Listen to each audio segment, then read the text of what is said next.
Esper and Chairman of the Joint Chiefs of Staff Milley. We appreciate you being here today. I do have to read an opening statement here about procedure in light of the fact that we do have members who are participating remotely in this hearing in accordance with House rules.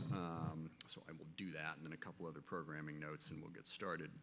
I would like to welcome members who are joining today's markup remotely. Those members are reminded that they must be visible on screen within the software platform for the purposes of identity verification when joining the proceeding, establishing and maintaining a quorum, participating in the proceeding, and voting. Well, we're not going to be voting, but members participating remotely must continue to use the software platform's video function while attending the proceedings unless they experience connectivity issues or other technical problems that render the member unable to fully participate on camera.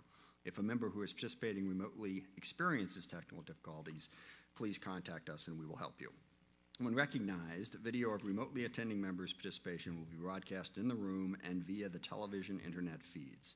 Members participating remotely are asked to mute their microphone when they are not speaking. Members participating remotely will be recognized normally for asking questions, but if they want to speak at another time, they must seek recognition verbally. In all cases, members are reminded to unmute their microphone prior to speaking.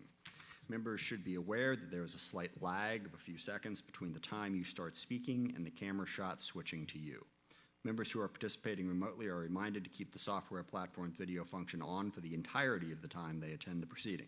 Those members may leave and rejoin the proceeding. If members depart for a short period for reasons other than joining a different proceeding, they should leave the video function on. If members will be absent for a significant period or join a different proceeding, they should exit the software platform entirely and then rejoin it if they return. Members are also advised that I have designated a committee staff member to, if necessary, mute unrecognized members' microphones to cancel any inadvertent background noise. Members may use the software platform's chat feature to communicate with staff regarding technical or logistical support issues only. Finally, remotely participating members should see a 5-minute countdown clock on the software platform's display, but if necessary, I will remind members when their time is up. The only additional notes I would make to that, apparently if your microphone in here is left on when you're not speaking, it can generate some feedback within the platform. So if you are not speaking, turn the microphone off so that we can avoid that feedback. So I'm going to make an opening statement. So Thornberry is going to make an opening statement. We have a hard stop on this hearing at 3 o'clock. I'm not going to ask any questions. I'll go right to the first member on our side of the aisle who is in order. I'll just let my opening statement stand. So the purpose of this hearing is to look at the events surrounding the Department of Defense's response to the protests that arose out of the murder of George Floyd in Minneapolis. And sort of twofold what I would like to accomplish. One, we would like to better understand what happened. How was the DOD involved? What were the steps between the DOD and the White House and the decisions that were made at the various points about DOD involvement, specifically in dealing with domestic unrest? To begin with, there's the basic question of guard units. And this is pretty straightforward, and we've used guard units for a number of different reasons to deal with emergencies in states across the country. Department of Defense works with the governor of every state to determine that. But getting a little clarity as to how that process worked in this case would be enormously helpful. Then there is the more complicated question of how this applies to Washington, D.C. As we all know, they don't have a governor. The Department of Defense has greater authority over the Guard in the District of Columbia than they do in states. How did that play out? How was the coordination handled between the mayor of D.C., the police force in D.C., and then also adding to the confusion, the Department of Justice has various security personnel that they employed within Washington, D.C. There is considerable concern about how all of that played out. What was the level of coordination? Why were there helicopters, military helicopters, buzzing over the top of protesters in the middle of that protest? Who made that decision? What was the level of coordination? And then connected to all of this, as we get beyond the normal use of the Guard, is the Insurrection Act, is the ability of the president to activate active duty military personnel over the objections of governors and use them to deal with civil unrest. How was that considered in this context? There seemed to be conflicting statements out of the White House and out of the Department of Defense about how that was being viewed. We'd like to know what came to pass in that regard. And in particular, the one group of active duty troops that were called up They were never, as I understand it, deployed, but they were put on standby across the river in Virginia for potential use in Washington, D.C. What played out in that decision as well. But then more broadly than just what happened in this instant, this is something that is going to involve our country in the future, without a doubt. We will have different presidents and different secretaries of defense and different chairmen of the Joint Chiefs of Staff who will be having to make decisions like this. So what is the department's view on the role that they should play in dealing with civil unrest? What role should the Guard play? How should they coordinate with governors? When do they think the Insurrection Act is appropriate to be used? How does all of that play out? And then more specifically on that is the question of how, regardless of whether it's the DOD or the state or whoever, how do you deal with civil unrest? Now, I was struck by the fact that there seemed to be a lack of coordination and a lack of thought in that response. I'm not talking about DOD, I'm talking about across the country. As people saw these protests rise up, in some cases turn violent, what was the plan for dealing with that? There's actually a lot of very well-documented history about how to deal with domestic unrest, ranging everywhere from a civil war to protest movements. And we have studied this extensively. I've read quite a bit about it. And what is our plan? You had a lot of the president's rhetoric that sort of sounded like, basically, we will crush you, so you better stop doing this, to a more nuanced approach to how do you de-escalate? How do you protect the legitimate right of people in this country to protest while at the same time stopping crime, stopping protest movements from becoming violent? I think it's something that requires thought, and all leaders in a place to make those decisions need to be better educated on how that comes to pass.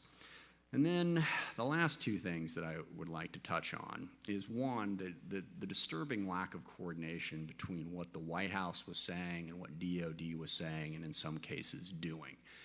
The president started a lot of this with his announcement, and forgive me, I forget the exact words, but the general gist of it was, we will bring order to this country, and if the governors don't do it, then I will use the active duty military to do it for them. That statement did not seem to be followed up by any actual actions to do it, but why would he say that if that was the case? And what sort of conversations went on between the Department of Defense and the President and others in the White House about the best way to respond to that? And that gets to an interesting part of this, and that's the difficult position that any Secretary of Defense and any Chairman of the Joint Chiefs of Staff is in. You work for the President. He's the commander-in-chief. That's the way the flow chart goes, and his decisions are final, and you have to follow those. Now, it is absolutely impossible that any person in either of your positions would agree 100% of the time with everything the president said. How do you handle those disagreements? How do you work through that? Admittedly, that you can't come out in public and say, yeah, I think my boss is an idiot. I completely disagree with his decision.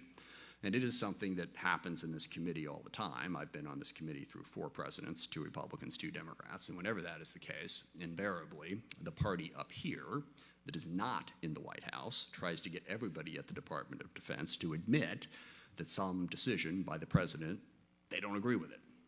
Under President Obama, it happened all the time. We had DOD personnel up here, some decision was made, they said, but come on, you really don't think that's the right thing to do? I do understand that in my time anyway, I've never seen a single solitary witness confess and say, oh yeah, I thought that was stupid. That's not the way it works, and I'm not looking for that. I'm looking for an understanding as to how the White House and DOD can better coordinate. We've had a disturbing pattern, not just on the domestic unrest issues, but on a number of issues, of the White House seemingly out of the blue, making bold policy statements that affect DOD decisions that do not appear to have been well coordinated, are certainly not well delivered. The decision to pull out of Syria, the decision to remove troops from Germany, the decision to ban transgender people from serving in the military. That one was particularly galling because it came within days after every service chief had testified that there was no problem with them serving. Then a tweet goes out and DOD has to respond. That sends a mixed message to the country about what our defense policy is, and it particularly happened on Syria when that announcement was made, and then we had to figure out how to make that work. So we are curious within those limitations, how is that coordination happening? Lastly, there is concern about the politicization of the military. And again, this is not unique to any one president. The president's the commander-in-chief, has a duty to guide the military, and at the same time has political interests. But how do we make sure those two things get separate? Stay separate, sorry. And the biggest concern of that, obviously, was the incident at St. John's Church when the President and the Secretary of Defense and a few others, took a picture in front of the church, and then it was quickly turned around into a political ad. It is, I think, incredibly important that we respect the institutions of our government, irrespective of who is in charge. We are a nation of laws, a nation of institutions, not a nation of any one individual. Long after this president is out of office, long after all of us are gone from our current positions, there will be new people in those positions. And those institutions need to survive on their own, not to serve any one particular person's political interests. And I am very concerned about the Department of Defense becoming unduly politicized. I will say for the record that I think both of these gentlemen have done, by and large, an excellent job of not doing that, even in what is a very difficult environment. We have seen politicization happen in the Department of Justice and the intel community to, I personally feel, a shocking degree. I have not seen that at the Department of Defense, and I respect that. I just want to make sure that it doesn't happen, because you make bad decisions in that environment. If the decision is based on the loyalty to one individual instead of loyalty to the country, loyalty to the law, loyalty to what is in all of our best interests, it makes a difficult job even more difficult. So I look forward to the witnesses' answers to these questions and explanations of what happened. And more than anything, I think it is incredibly appropriate that the public sees this in one straightforward situation where the two of the people who are in the middle of this can tell them what happened, what the thinking was, so that we can have greater confidence in those institutions that we so greatly need to make sure that we remain a stable and peaceful nation. And with that, I will yield to Mr. Thornberry for his opening statement. Thank you, Mr. Chairman, and let me join in welcoming the Secretary and the Chairman to be with us, and we appreciate your flexibility in these rather unusual circumstances and locations and all that is required in the current situation. In addition to many of the specific questions that the Chairman laid out, I think one of the most important things that y'all can help us do, which the Chairman also mentioned a couple of times, is help us look at these issues in context, both a historical context and a context of everything that the military is being asked to do these days. Because I am struck by the fact that even when you look at DOD support to civilian law enforcement, obviously we think of the protests and what happened here in Washington, but elements of the military have been doing a lot of law enforcement missions related to COVID for months. Now, again, it's primarily the National Guard that has been doing that. But it seems to me, since the beginning of the year, the military has been asked to take on a number of additional missions unexpectedly that require different kinds of training and preparation. But at the same time, you still have to pay attention to the Russians, the Chinese, the North Koreans, the Iranians, and the terrorists who are trying to kill us every day. And so it's in that larger context, I think, that I am particularly interested in your assessment on how our people are doing and also how our budgets are doing. Because even when it's the Guard in many of these situations that are being asked to do civilian law enforcement, DOD is footing the bill for that. So again, my point is, in addition to a number of particular questions, the larger context, how the military is doing with these added responsibilities is important. Last thing I just want to say is, agreeing with the Chairman, the temptation here is to focus on a particular incident, a particular president, and particular political differences. I think what is most helpful for us, as the chairman said, presidents come and go. Everybody in our jobs come and go. We're talking in part about a act that was passed in 1807 and hasn't been changed very much since then. So the historical context is also, seems to me, important with the institutions. I keep always in the forefront of my mind the Gallup polls that are done every year. What institutions do you respect the most? The military is at the top of the list. And that's a key national strength of this country. And whatever we do, we want to make sure that the men and women who serve the military continue to have that exalted position of respect throughout the country as presidents come and go, and as issues and incidents come and go. And to me, that is a key responsibility of this Congress. Like the chairman, I'm not going to ask specific questions. I'll go directly to the folks on our side. But again, thank you both for being here. Thank you. Mr. Secretary.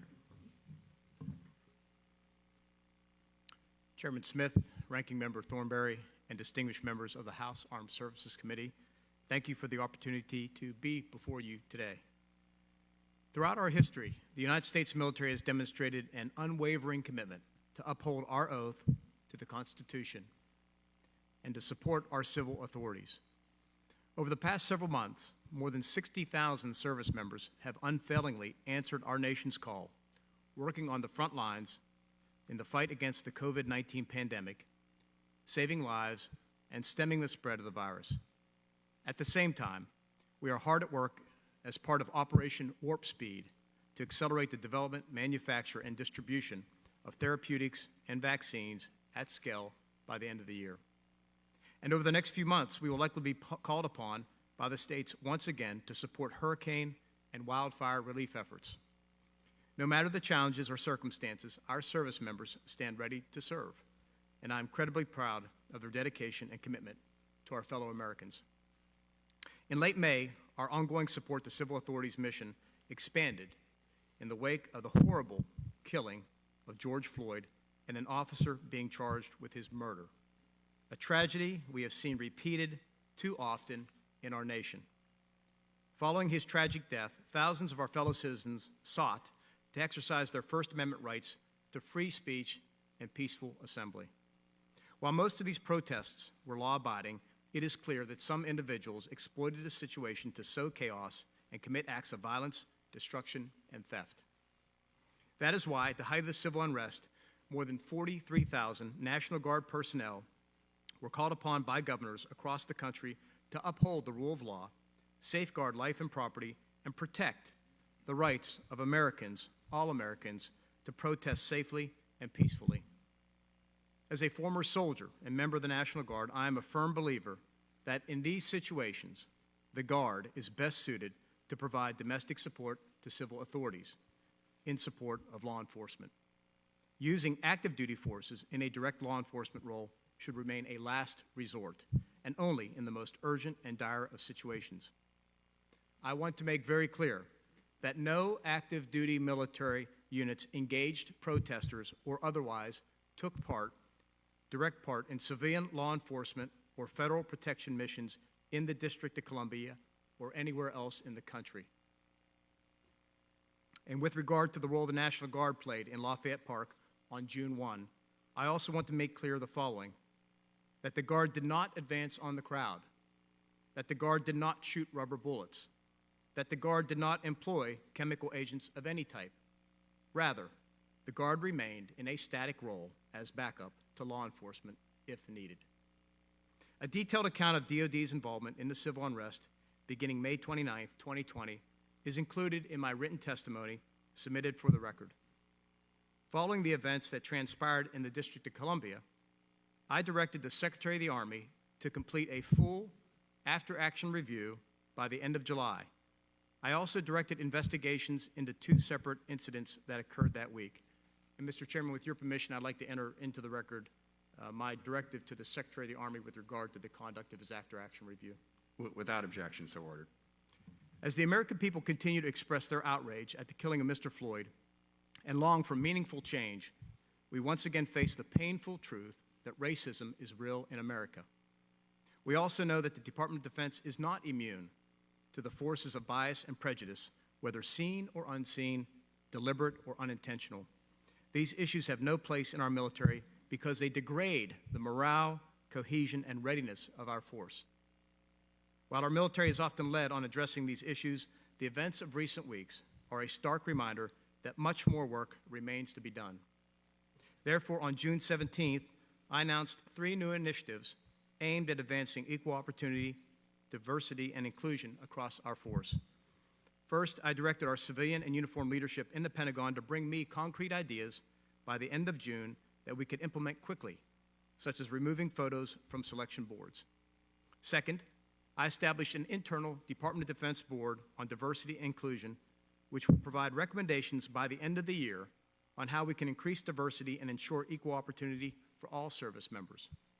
Finally, I began the process of establishing a Defense Advisory Committee on diversity and inclusion in the armed services that will be a permanent structure composed of an independent and diverse group of Americans committed to building upon the work of the Defense Board over the long term.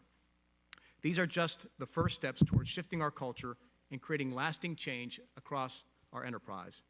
In doing so, we will build a better force, one that is diverse, inclusive, and more representative of the American people we serve and we protect. And while we may come from different backgrounds and parts of the country, we all make the same commitment to support and defend the Constitution of the United States. We all strive to uphold that oath and serve in an apolitical manner at all times. By doing so, we earn the trust and confidence of the American people. Meanwhile, while much has been focused on our support to our fellow Americans at home, thousands of military personnel remain engaged abroad in harm's way to ensure that we can enjoy the blessings of this country. We take very seriously any threats to our forces, whether in Afghanistan or anywhere else across the globe. I want our adversaries to know that we will always do our utmost to ensure their safety and security. In closing, I want to assure the American people that the Department of Defense takes seriously our oath to defend the Constitution, with many having paid the ultimate sacrifice to protect the sacred rights and freedoms this document guarantees all of us. We will continue to protect and defend our homeland, our people, and our way of life as we work to build a better force, one that represents the rich diversity of our great nation. Thank you. Chairman Milley. Chairman Smith, Ranking Member Thornberry, distinguished members of the committee, thank you for the opportunity to appear before you today with Secretary Esper. It's indeed an honor to represent the soldiers, sailors, airmen, Marines, and Coast Guardsmen stationed around the world protecting our freedoms. Today, as you know, we are operating globally and here at home. The past few months have been exceptionally challenging times for America. The COVID-19 pandemic has stressed our health system, our economy, and the social fabric of our communities. In addition, George Floyd's death amplified the pain, the frustration, and the fear that so many of our fellow Americans live with day in and day out. I have many policemen in my family, and I am personally outraged by George Floyd's brutal and senseless killing. The protests that have ensued not only speak to this injustice, but also to centuries of injustice towards Black Americans. We as a nation and as a military are still struggling with racism, and we have much work to do. We who wear the cloth of our nation understand that cohesion is a force multiplier. Divisiveness leads to defeat. As one of our famous presidents said, a house divided does not stand. Our troops are part of cohesive teams consisting of people of different races and genders and religious and sexual orientations working to accomplish their mission in peace and war all over the globe. Equality and opportunity are matters of military readiness, not just political correctness. There is no place in our armed forces for manifestations or symbols of racism, bias, or discrimination. We, the military, have a long history of inclusiveness, teamwork, and merit that is the keystone to American military success. In fact, this month, 71 years ago, 1948, Harry Truman integrated the armed forces of the United States, 17 years before the 1965 Civil Rights Act. But we are not perfect, and we must thoughtfully examine our institution and ensure it is a place where all Americans see themselves represented and have equal opportunity to succeed, especially in leadership positions. And every member of our joint force, including myself, has sworn an oath to support and defend the United States Constitution. This oath underpins my duties as the Chairman of the Joint Chiefs of Staff, and I am deeply committed to fulfilling both the letter and the spirit of my oath, regardless of consequences to self. We, the United States military, hold dear the Constitution and the principle of an apolitical military that is so deeply rooted in the very essence of our republic. My role as the chairman is to be the principal military advisor to the President of the United States, the Secretary of Defense, the National Security Council, and the Homeland Security Council. And throughout the recent period of civil unrest in our nation, I exercised this role exclusively. At no time was I ever in command of any forces. All of my actions have been consistent with my statutory authority as an advisor who is explicitly not in the chain of command. We should also be proud that the vast majority of the protests we saw around the country were peaceful. And peaceful protest means that American freedom is working. Some protests, however, turned violent. In Minneapolis, significant violence began on the evening of 26 May, where looting, commercial property damage, and arson quickly overwhelmed the Minneapolis firefighters and police officers. On 28 May, Governor Tim Walz declared a state of emergency and activated the Minnesota Guard under his authority and deployed them to Minneapolis to support state and local law enforcement. The Secretary of Defense and I spoke by telephone with the governor to better understand the situation in Minneapolis and see if he required any additional assistance. This conversation helped inform my military advice. Over the night of 29 May, the number of violent protests increased nationally to 13 major cities, escalating to 34 just 2 days later. By the morning of 1 June, 29 states and the District of Columbia had activated the National Guards, totaling more than 17,000 National Guards men and women. In Washington, D.C., our nation's capital, faced 3 nights of escalating violence starting on Friday, May 29th. The White House increased its security posture. The federal government vacated certain buildings. Our nation's monuments and government buildings were defaced. Businesses in D.C. were looted, and some were set ablaze. With more than 420 arrests and 150 law enforcement officers and half a dozen National Guardsmen injured, it was reported to me that it was the worst 3 days of violence in Washington, D.C. in over 30 years. There were troops and police from 22 different organizations, not including those from the active duty, in the vicinity of the Military District of Washington. There were 3 major departments, Department of Justice, Department of the Interior, and Department of Defense, all involved. There were National Guard troops from 11 different states.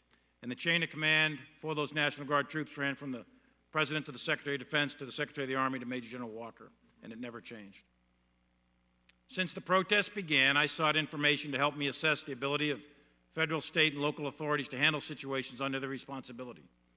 And I met and spoke with National Guard leadership and troops often, Army and DoD leadership, Department of Justice, and others, along with governors and D.C. officials.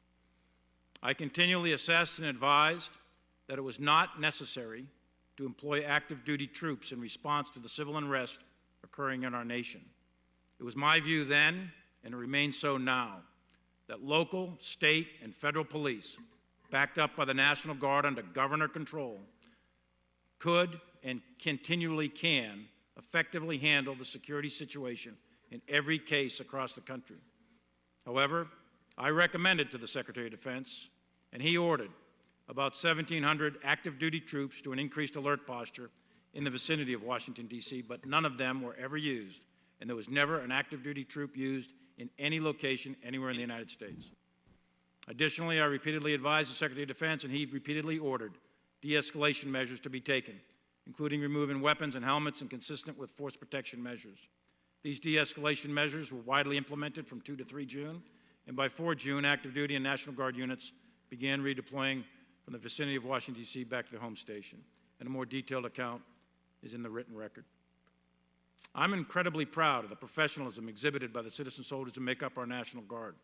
Since their formation, they have operated in support of local and state governments throughout history, responding to hurricanes, forest fires, health crises, COVID-19, the pandemic, and many forms of civil unrest throughout the years. By my research, I count at least 19 times that National Guard and militia troops were used in support of the Insurrection Act, and it's important to note the Insurrection Act was not invoked in the last several weeks. The United States military comes from the people of our nation, and we remain dedicated to the Constitution. We will never turn our back on that document.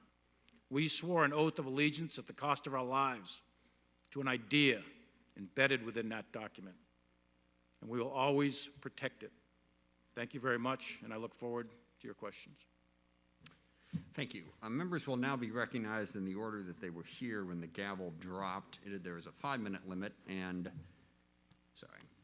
we won't have enough time to get to every member. So I'm going to be ruthless on the 5-minute clock.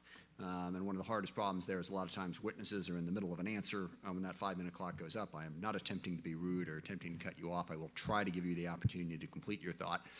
But as members ask questions and witnesses answer, understand when the 5 minutes is up, we're going to do our level best to, as quickly as possible, move on to the next member. And with that, first on our side is Representative Davis, who is participating remotely. Representative Davis, you are recognized for 5 minutes. Thank you very much, Mr. Chairman, and thank you to Secretary Esper and General Milley. We appreciate your joining us for this. I wanted to start with you, Mr. Secretary. You mentioned the after-action review on July 30th. Is that on course for the end of the month? And will we be scheduling a briefing on that?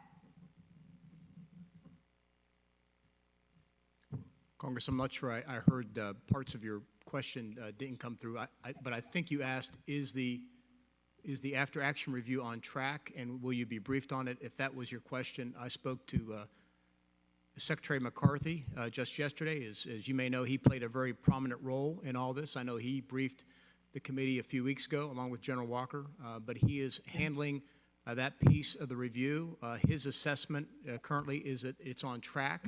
I'm, though, however, more concerned about getting it right than getting it done quick. But my aim would be after that to make that available to you.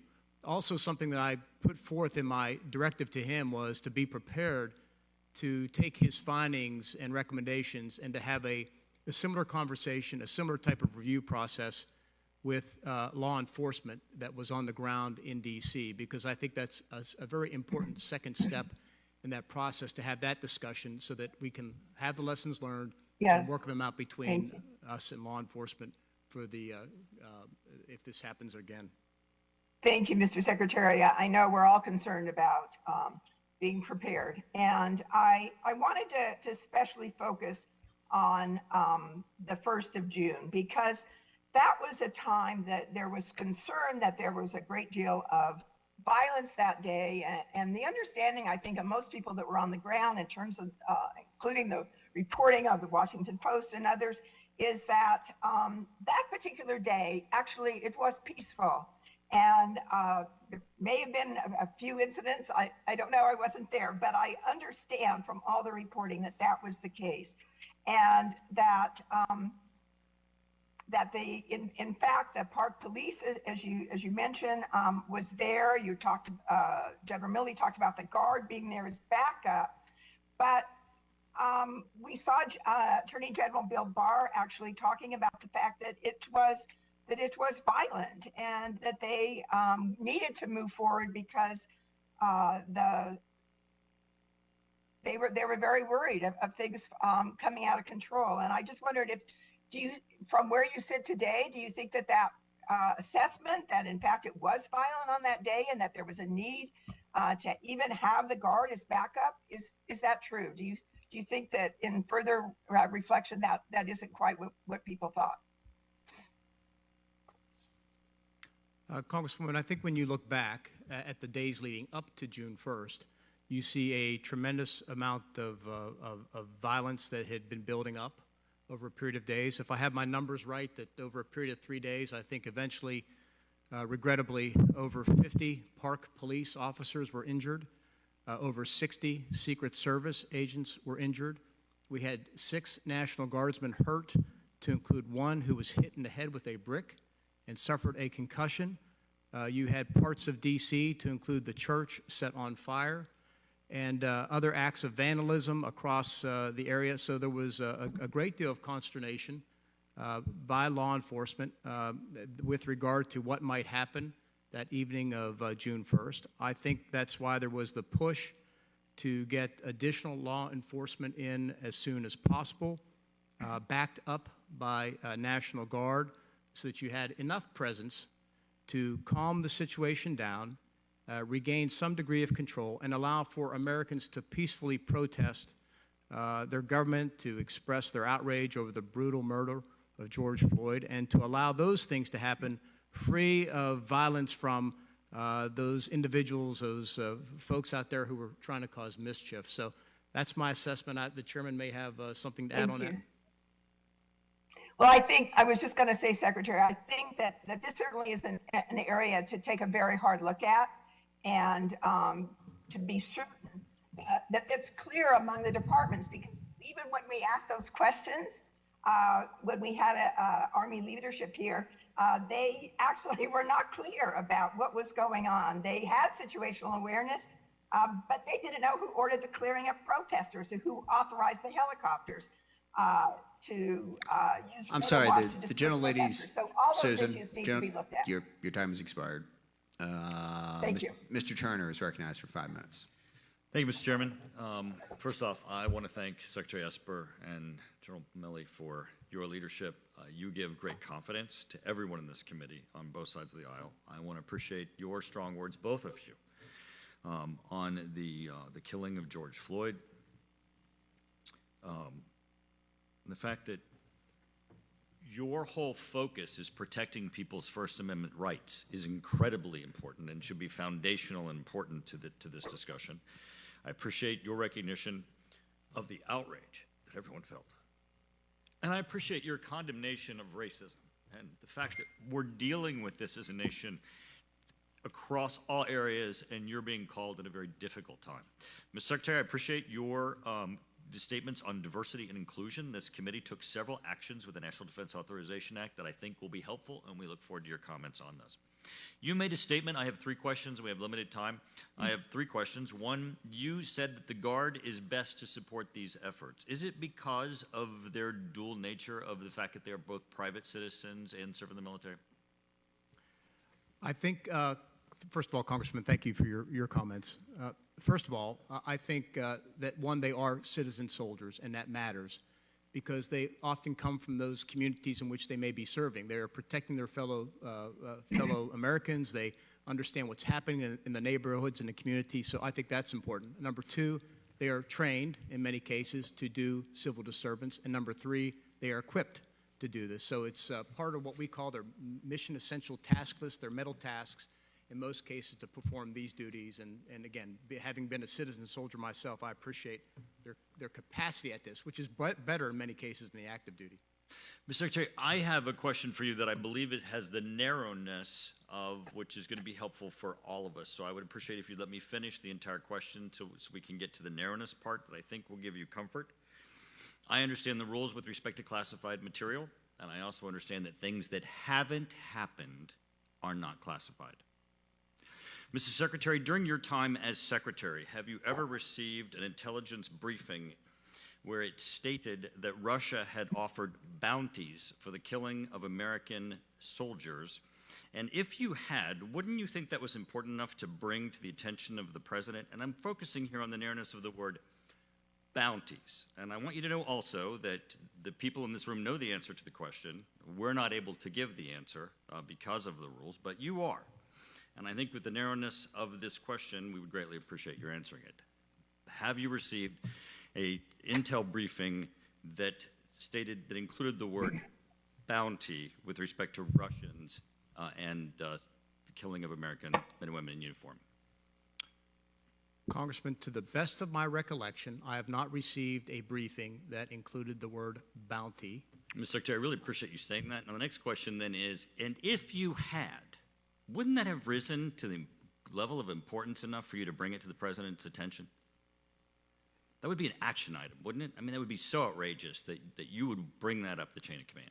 If it was a credible report, that's important, a credible corroborated report that used those words, certainly it would have been brought to my attention by the chain of command, by the chairman of the Joint Chiefs and others for action. It would have been, and we would have taken upon that action in an interagency effort to make sure that we addressed it. But look, at all times, we take force protection very seriously and take all those actions, regardless of the credibility of a report. We take all that seriously. I understand. Turning back to this issue, Mr. Secretary, the mayor of D.C. has a police chief. Governors have access to other resources with respect to the Guard. Could you compare and contrast those with us? Because it's important for people to understand when people talk about the mayor of D.C. being consulted versus a governor being consulted, what their structures are. So first of all, I want to commend the police chief of Metro Police Department. He worked very well and was very helpful to the Secretary of the Army during those difficult days. So I want to commend him. But as I understand it, he is the police force for Washington, D.C. Washington, D.C. does not have a state police force like many other states have that they can call upon if they will. And of course, the D.C. Guard does not report to the mayor. The D.C. Guard, the commander, is the commander-in-chief, the president, who can delegate that authority to me, and then I can further delegate it down. So the capabilities of the D.C. to handle civil unrest is limited, as best I know it, to just the Metro Police Department. Thank you, Mr. Chairman. Thank you. Mr. Larson is recognized for 5 minutes. Thank you, Mr. Chairman. Appreciate the opportunity to ask a few questions. First off, for Secretary Esper, and this has to do with the after-action report and the coordination question. The DC National Guard leadership, in response to the DC protest, the DC National Guard leadership is the only agency that runs through a chain of command up to you. Is that correct? Yes, the DC chain of command, National Guard chain of command, runs from the commanding general, Major General Walker, to the Secretary of the Army, to me, and then to the President of the United States. And that was the only agency unit involved that ran through the chain of command of the department. Is that right? I'm sorry, can you repeat that? I didn't pick up the second word that you said. I'm sorry. That's the only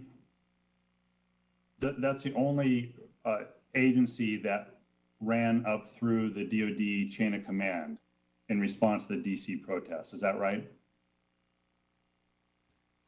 Yes, that would be outside of any active duty. That's correct with regard to Title 32. Otherwise, all other National Guard forces, either in their home states or that eventually deployed to Washington, D.C., remained under the command of the state's governors. And Okay. General Walker's That's fine. role was tactical control on the ground. Yeah. So there's video of non-uniformed federal government folks who were deployed to Washington, D.C., presumably from the Bureau of Prisons and presumably at the request of the Attorney General. You mentioned that you're doing an after-action report, and that after-action report will apply only at this point to the Department of Defense and the D.C. National Guard. Is that where it stands right now? Yes, Congressman. The note I sent to the Secretary of the Army was to look at the National Guard writ large. It directed him to focus also on the events in D.C. and then, of course, related issues that arose, like the use of helicopters. And he is to look at training, equipping, organization, all those issues that might be that in his findings that might include findings and lessons learned for future employment of the National Guard. Thank you. Do you know at this time whether or not the head of the DC National Guard was aware of the deployment of these non-uniformed, presumably federal law enforcement folks that created a perimeter around the White House, I think on June 3rd? Was that coordinated? Have you concluded if that was coordinated yet with the DC National Guard?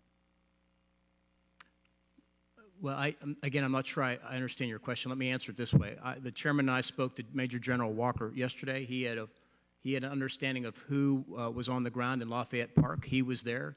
He knew that the D.C. National Guard were in a supporting role to the Park Police. I think Okay, can I stop you there? You're talking about Lafayette Park, and that's fine, but there were other law enforcement deployed who were apparently non-local, non-DC, they were federal law enforcement, also deployed to take actions within DC, within the boundaries of the District of Columbia. And I'm asking if you know yet whether or not those actions were coordinated with the DC National Guard or not.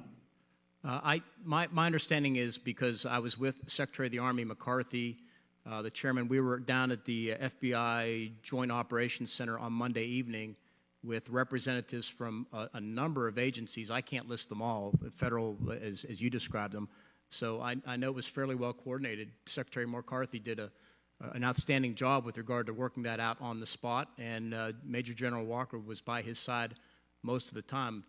I'll turn to Chairman Milley, see if he has anything to add on that. I've got about 30 seconds. So, Congressman, I can't confirm or deny that all of those federal law enforcement agencies were tied into the D.C. National Guard. Personally, for Walker, I'd have to go talk to Walker specifically about that.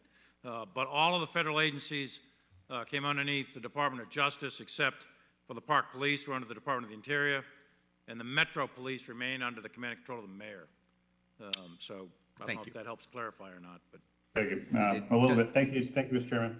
Yeah, no, that does help. That's a major question that we have. Mr. Rogers is recognized for 5 minutes. Thank you, Mr. Chairman, and Mr. Secretary, Mr. Chairman, thank you both for being here and for your service to our country. Mr. Secretary, in early June, you requested members of the National Guard under Section 502F of Title 32. You made some reference to this, but can you give us a more full picture of what the command and control structure under that authority is, and kind of give us an organizational structure? Are you speaking, I assume, within Washington, D.C.? Within Washington, D.C., yes. I'm sorry. So you're right. On the afternoon of 1 June, we knew we would have available throughout that evening up to 1,200 D.C. National Guard. As we just described, they work for Major General Walker, who was reporting to Secretary of the Army McCarthy, who was reporting to me. We estimated that we needed 3,800 additional National Guard to support the efforts in D.C.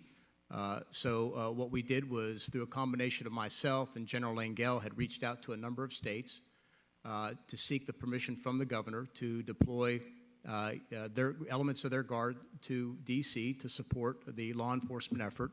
11 states, if my number is correct, it provided that, and it got us to a little bit over 5,000 on the ground. It took a period of days to do that, but that gave us the numbers we needed. At all times, the guard units coming in from outside of D.C., non-D.C. National Guard, were under 502F authorities, funded by the federal government. Their role was to protect federal functions, property, and personnel, and at all times they remained under the control of their governors.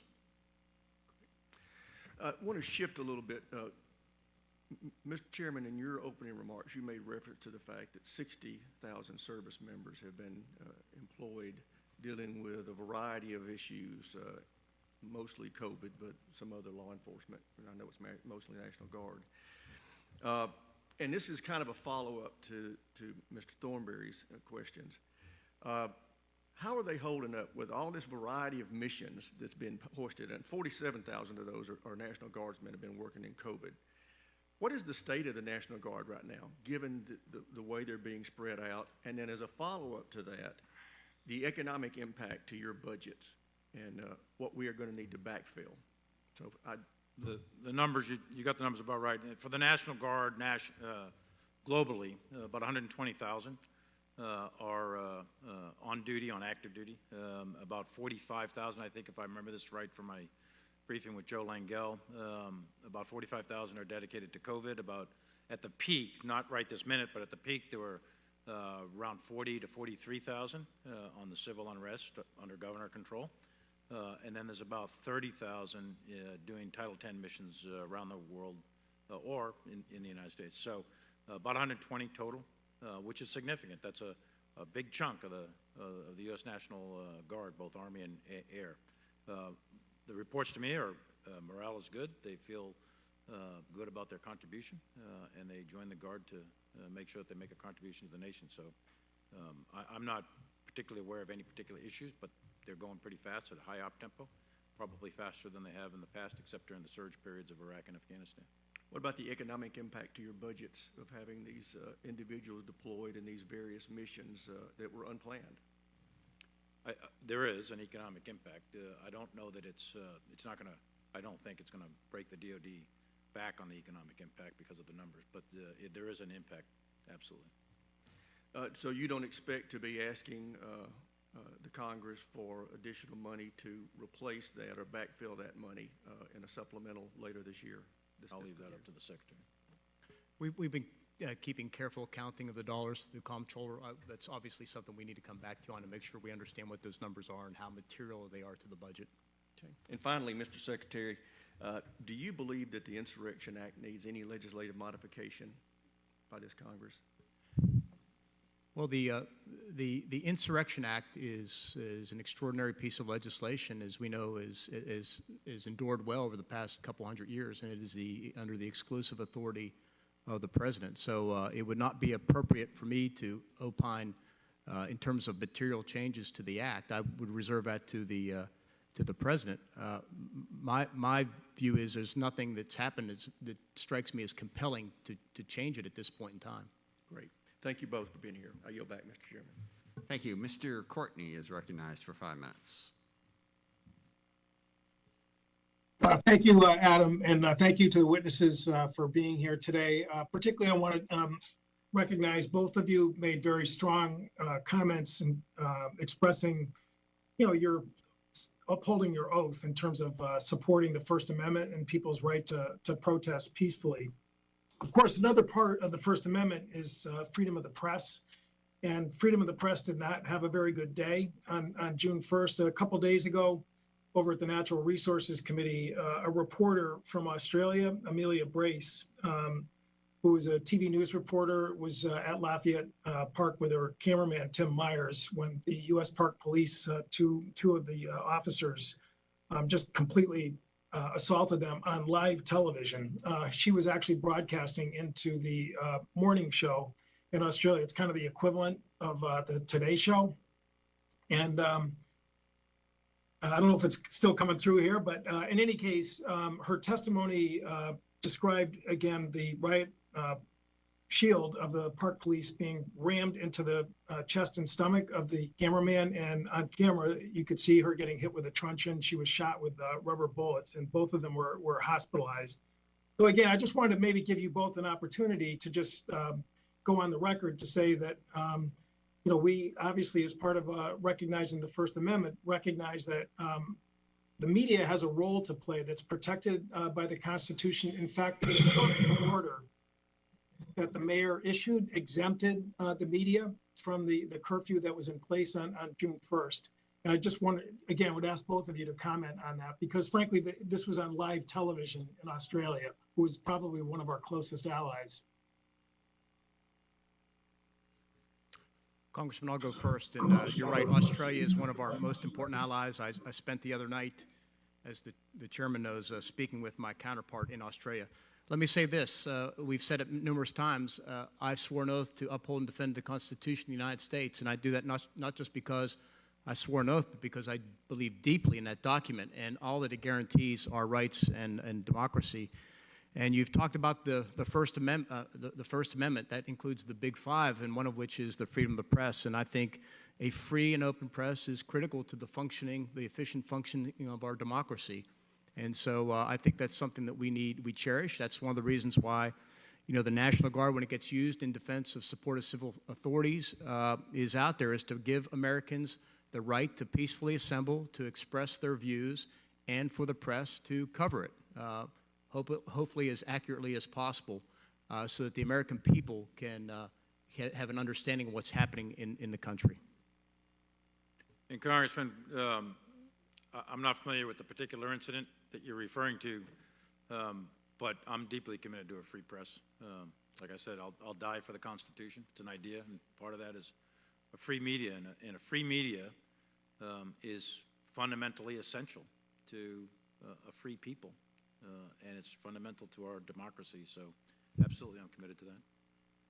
Well, thank you both. Again, this was front page news in Australia, and I would just say that it was the Park Police. It was not National Guardmen who were involved in that violence that took place there. But the fact is as the Secretary's testimony indicates, the DC National Guard was acting in support of local police authorities, including the Park Police. And I think, frankly, whatever after action report goes out, the fact that media are present in situations where they have a legal duty, not just a right, but a duty to be there, which was recognized by the District of Columbia, that really there's got to be some training to make sure that people recognize that it's off limits to treat them in any way that's inappropriate, which is exactly what happened. And I would encourage you to watch the testimony, which took place from Ms. Brace. It's actually quite shocking, and frankly, given the fact that it happened to an ally of ours, it will make you heartsick to watch it. And with that, I yield back.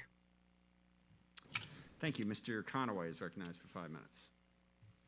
Thank you, Chairman. I'll yield my time for the next Republican on the list. Okay. Mr. Lamborn.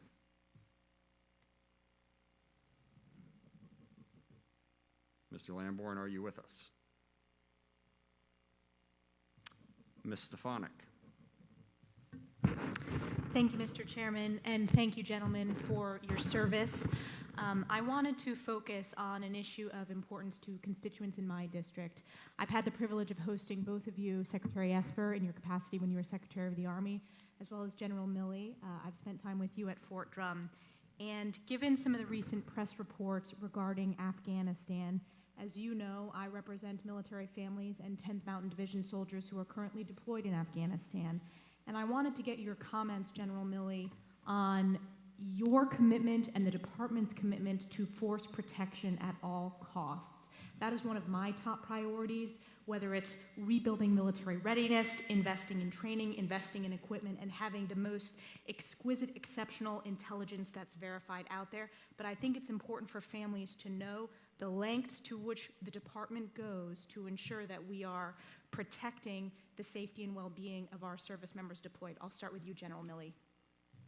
You have 1,000% commitment. I've got 3 tours in Afghanistan and multiple tours in a lot of other places. And I've buried a lot of people in Arlington National Cemetery, so I am committed to the nth degree to protect our force, and we will ensure that they have all the right equipment, training, alerts, warnings, intel, etc. I know what you're referring to, specifically with the Russians, and I will tell you that we were at the highest levels of force protection. Units and people are and were informed and will remain informed. We're going to get to the bottom of all that, but I can assure the families that the force protection of our force, not only for me, but for every commander all the way down the line, that's the #1 priority for every one of us. Absolutely. Thank you. Secretary Esper? I 1,000% agree as well. I say it again as a former soldier myself with 1 combat tour under my belt.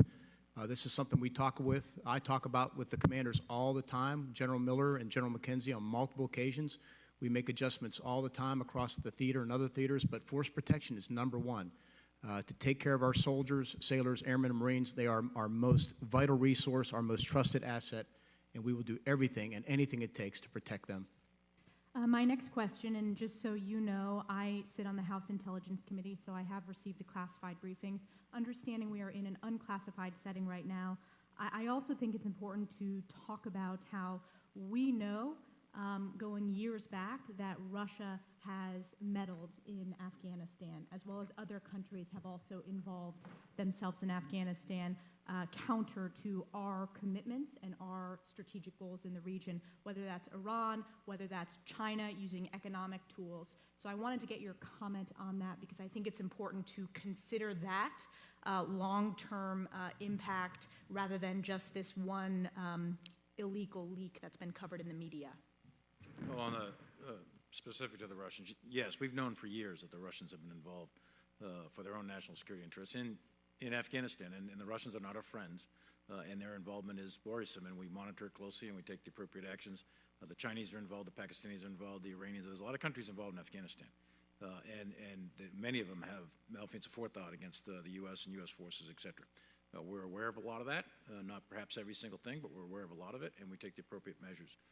And with respect to the issue, and was previously asked by one of the other congressmen, we are aware of the variety of intelligence that you briefed on this morning, and we are pursuing that. Secretary Esper, any comments on that?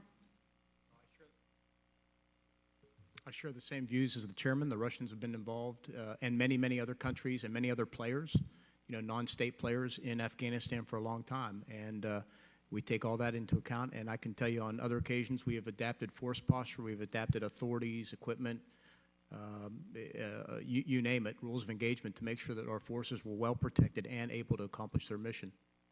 And then my last question, can you discuss the damage that illegal leaks have on our ability to collect intelligence, on our force protection measures? Because I'm very concerned the damage that illegal leaks have in general when it comes to our national security. I'm conscious of the clock. The illegal leaks are terrible. They're happening across the government, particularly in Defense Department. I'm pushing forward on a new effort to remind people of OPSEC, whether it's pre-decisional unclassified items or even classified items. It hurts our national security, it jeopardizes our troops, and it is just damaging to our government and our relationships with our allies and partners. Thank you. Yield back. Thank you. Mr. Garamendi is recognized for 5 minutes.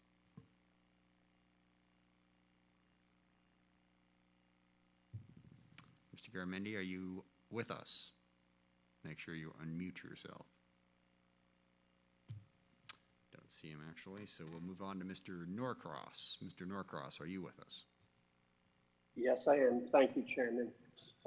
Secretary Esper, in your opening remarks, you mentioned that the National Guard did not play an active role or advance on the crowd, did not use rubber bullets, paraphrasing that, and used the term static role. I'd like to focus on that and the events of June 1st involving the Army National Guard helicopter. How would you refer to that as a static role? And I have a follow-up when we're finished. Congressman, I was referring to the static role with regard to the actions of the National Guard in Lafayette Park on June 1st. The helicopter issues in question that you're raising happened later that evening, I think maybe around 11 p.m. or so. I don't recall the times. So obviously that was different. That was not a static role. I was talking about the forces on the ground in Lafayette Park. Thank you for clarifying that. When Secretary McCarthy was with us earlier this month, he mentioned that the report on the investigation was going to be very soon. We understand it might be finished now. When is that going to be released to us and to the public? So, Congressman, I spoke to Secretary McCarthy about this. As you know, I launched this investigation within 2 hours of finding out about it, I think on June 2nd, if memory serves me. The investigation was conducted. It is completed. It is being reviewed by Secretary McCarthy. I think, if I'm looking at the Chairman Milley, DOD, IG may take a look at it, but it should be available next week to the committee. That's the latest report I got from the Secretary of the Army. Chairman, is that correct? That's correct. The DOD IG has to do their review, so I would expect it pretty shortly, like within days, perhaps early next week. Thank you, and I yield the balance of my time to Mikey Sharp, New Jersey. Yeah, that gets awkward. Pause the clock for a second. Mikey, do you wish to take the time? If you do, you gotta come forward.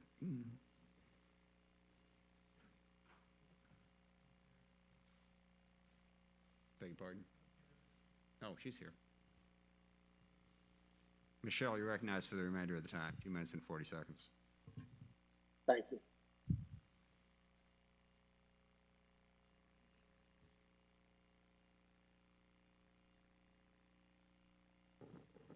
Secretary Esper and General Milley, I echo the chairman's concern about politicizing our military, and given the attempts at politicizing our military in the unorthodox way the president attempted to control troops in our nation's capital, I want to discuss some of the legal underpinnings of civilian control. Because I have such a short period of time, I'm looking for a yes or no. If you don't know the answer, please just let me know. You'll take it for action. Secretary Esper and General Milley, you've both testified that you have taken oaths to the Constitution of the United States. Is that correct? Yes. And that oath includes an oath to support and defend the Constitution of the United States against all enemies, foreign and domestic, and bear true faith and allegiance to the same, correct? Yes. Yes. And are you both aware that Article 2 of the Constitution states that the executive power shall be vested in a president, in other words, one or a single president? Yes. Yes. And are you both aware that Article 2 of our Constitution makes the president the commander-in-chief of the Army and Navy of the United States? Yes. Yes. And Secretary Esper, are you aware that the president's power to remove office cabinet officials from key national security positions, including the Secretary of Defense, is undisputed? I'm sorry, can you repeat that? Certainly. Are you aware that the president's power to remove from office key cabinet officials, especially in national security positions, including the Secretary of Defense, is undisputed? Yes. And General Milley, are you aware that the Uniform Code of Military Justice, which applies to all uniformed officers, criminalizes mutiny and sedition and soliciting or advising on the commission of mutiny or sedition? Absolutely. Yes. And Secretary Esper, are you aware of the fundamental proposition that the Secretary of Defense is selected by the legitimate president? Yes, and confirmed by the Senate. And that the legitimate commander-in-chief is the one who oversees the chain of command, correct? Yes. Yes. So finally, the Insurrection Act states that whenever the president considers that unlawful obstructions, combinations, or assemblages or rebellion against the authority of the United States makes it impracticable to enforce the laws of the United States in any state by the ordinary course of judicial proceedings, he may call into federal service such of the militia of any state and use such of the armed forces as he considers necessary to enforce those laws or to suppress rebellion. Yes? Yes. And unfortunately, the gentlelady is out of time. Mr. Desjardins, I do not see you on the screen. You are next. Okay, we'll go on to Mr. Gates. Mr. Gates, you are recognized for 5 minutes if you are in fact with us.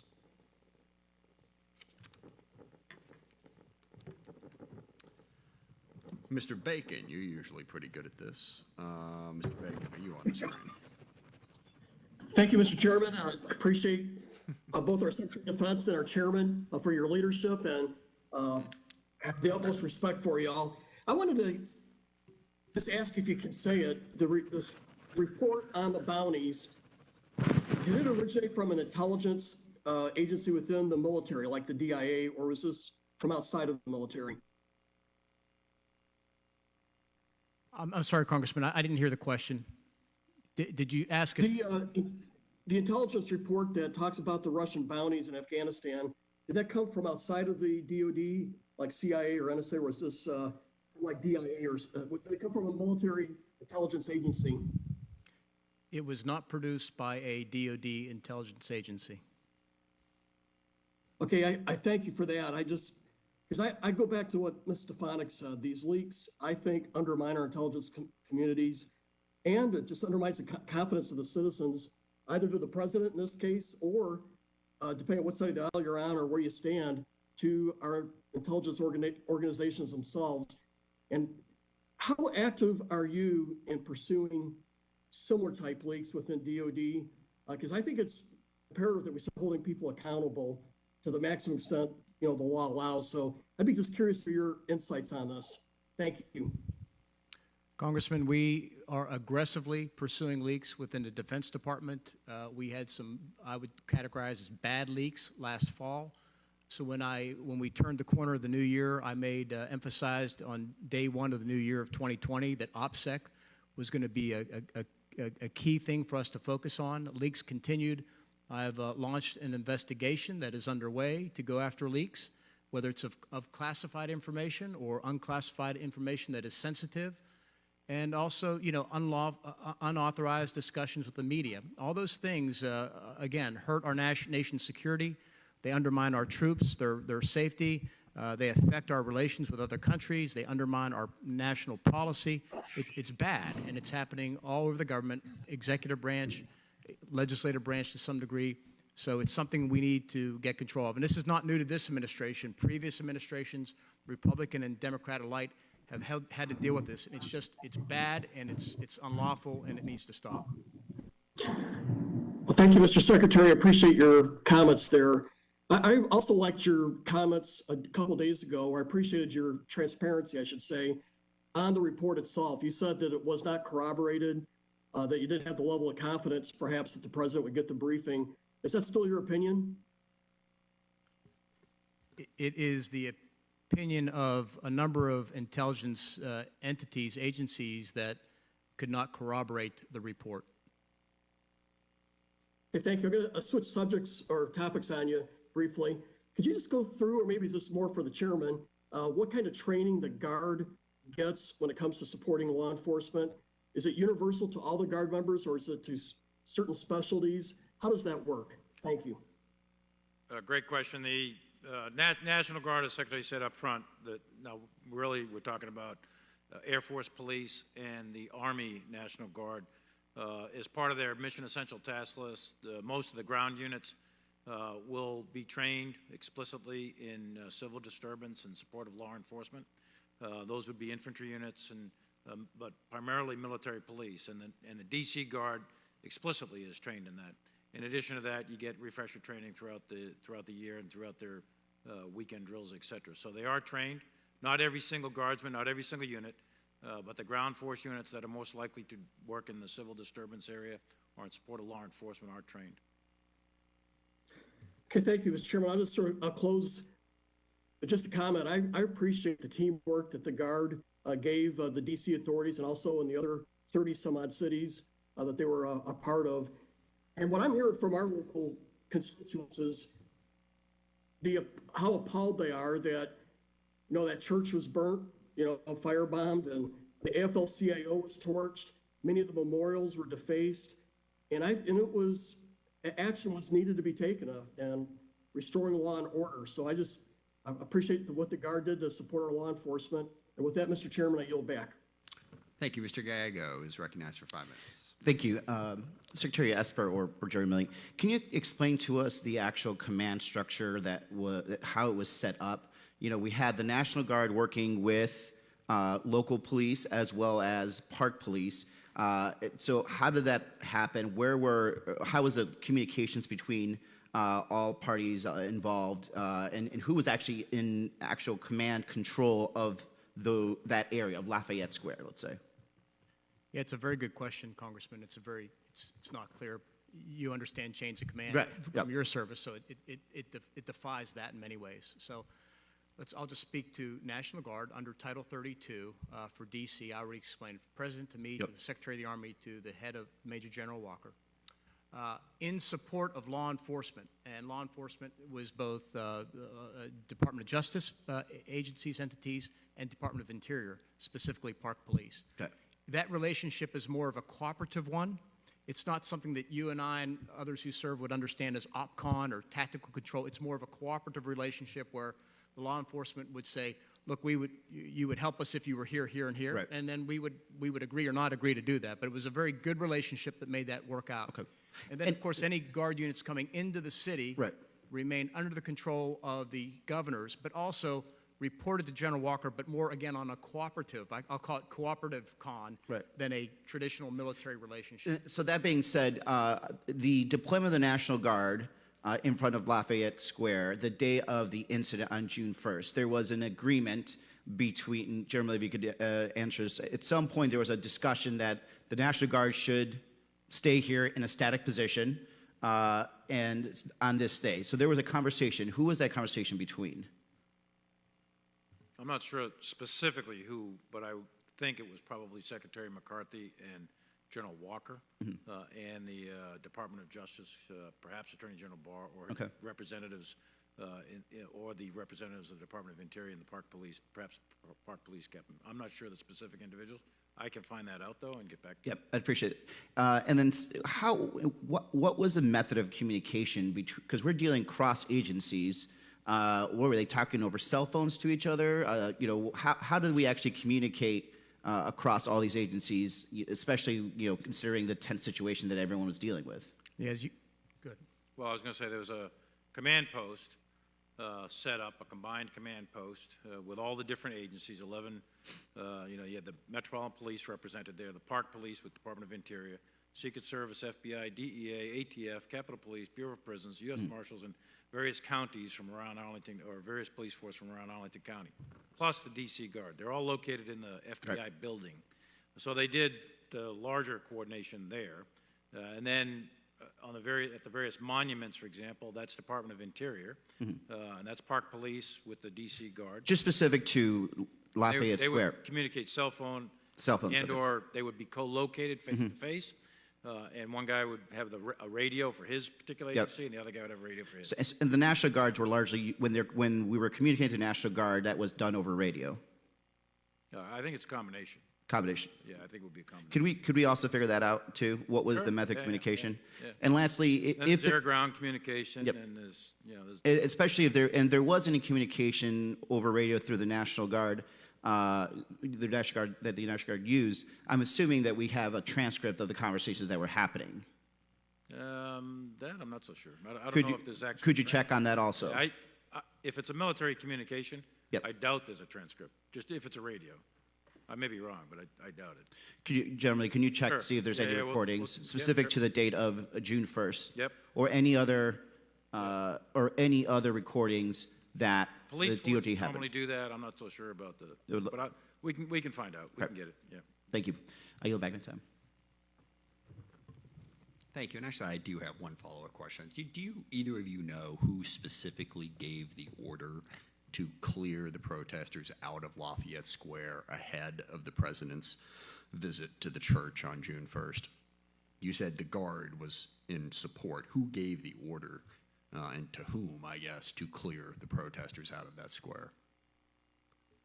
We've had that discussion a few times. We had it the other day with Secretary McCarthy and Major General Walker, and it's still unclear to me who gave the direction to clear the park at that moment in time. See, I find that hard to believe. I'm sorry, but it's like the pretty big decision. A lot of people there, everyone's there, and it just sort of happened. No, I'm not saying that. I'm just saying I don't know. I have never inquired. I've never pursued it with anybody because you get caught up on other things more relevant to. Well, how did you know to have the Guard hold back? Because I think there's a lot of testimony that says the Guard did not participate in the clearing of the square. Why did they not participate? I think, Congressman, that's we could actually get something from General Walker.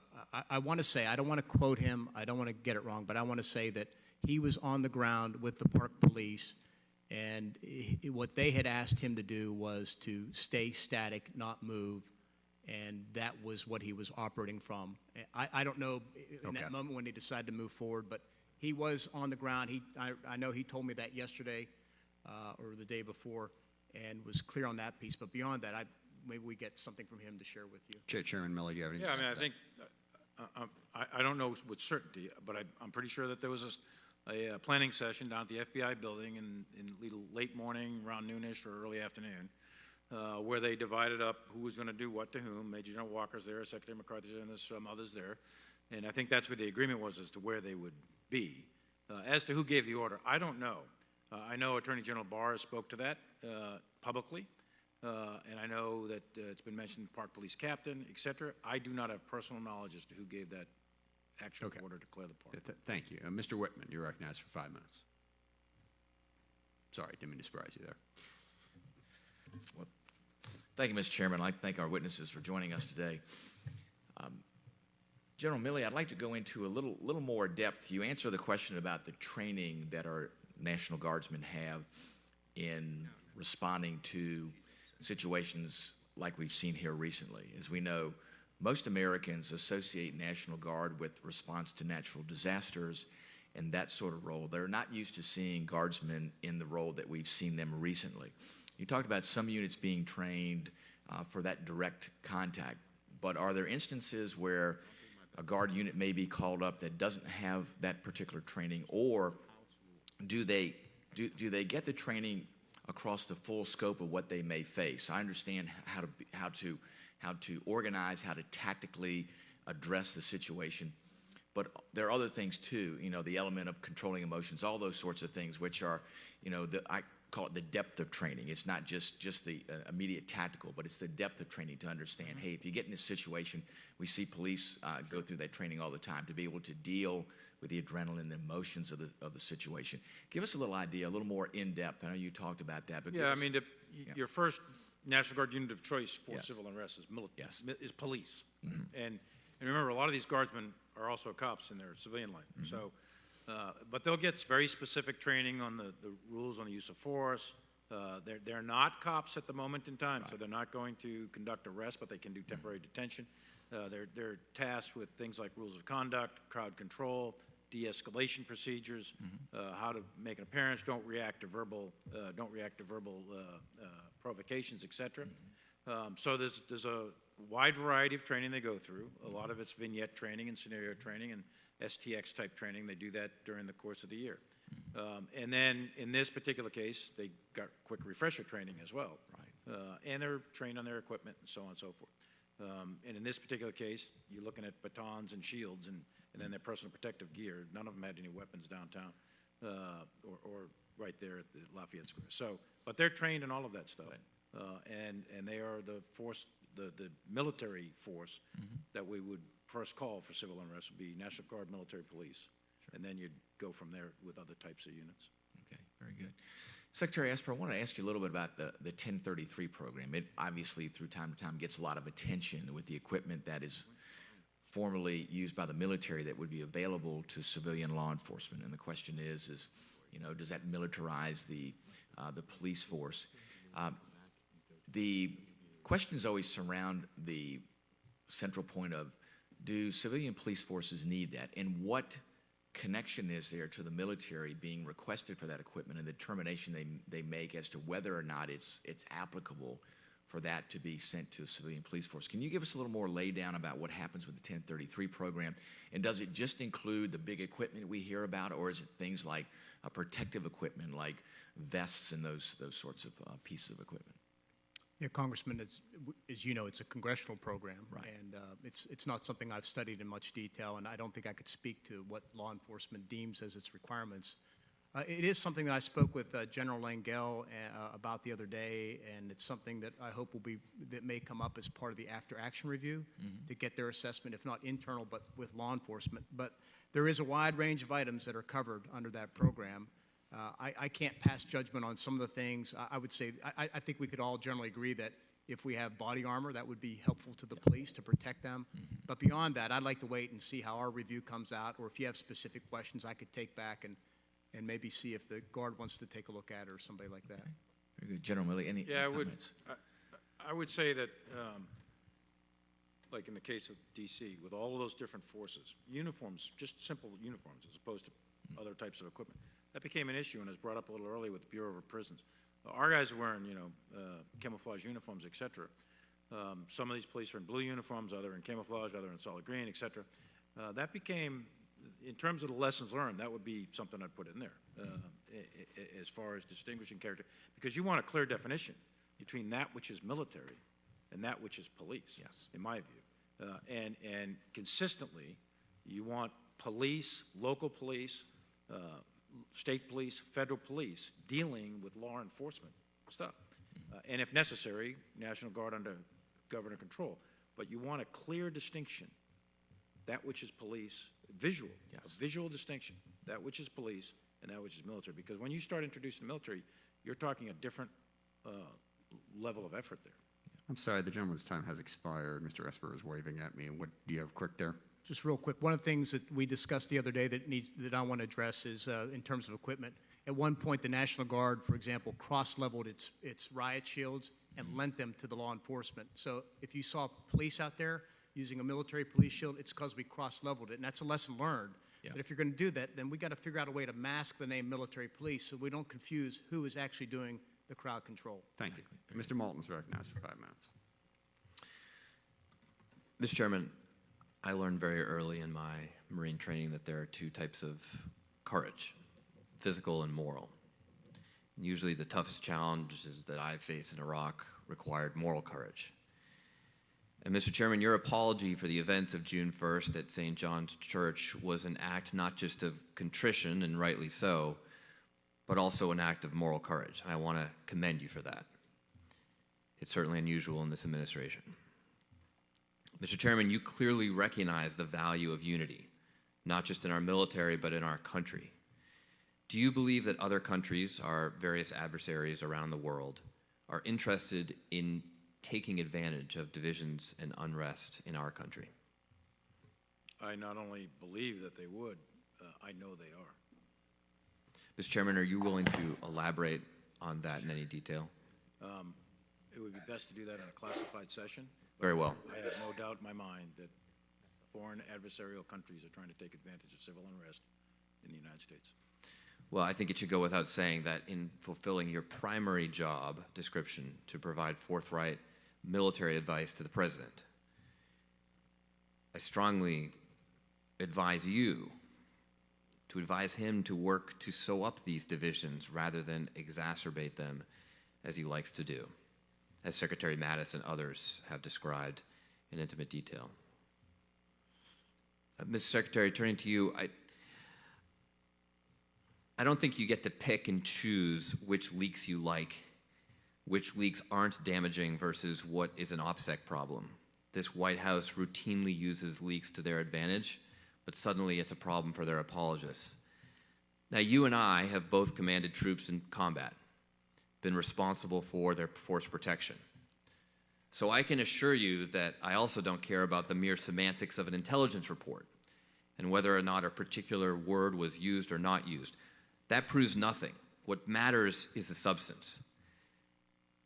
And I have never seen in my time in combat when we didn't take any threat to our troops seriously, regardless of the confidence in the intelligence report, which is never 100%. Whether it was leaked or not, we take action. So a very simple question.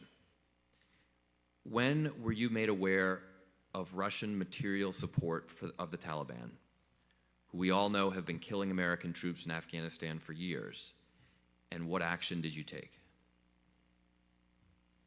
Congressman, let me say on the first part, though, of your statement, you talked about the credibility of threats and all that. As you've heard us say, that the reports have not been corroborated.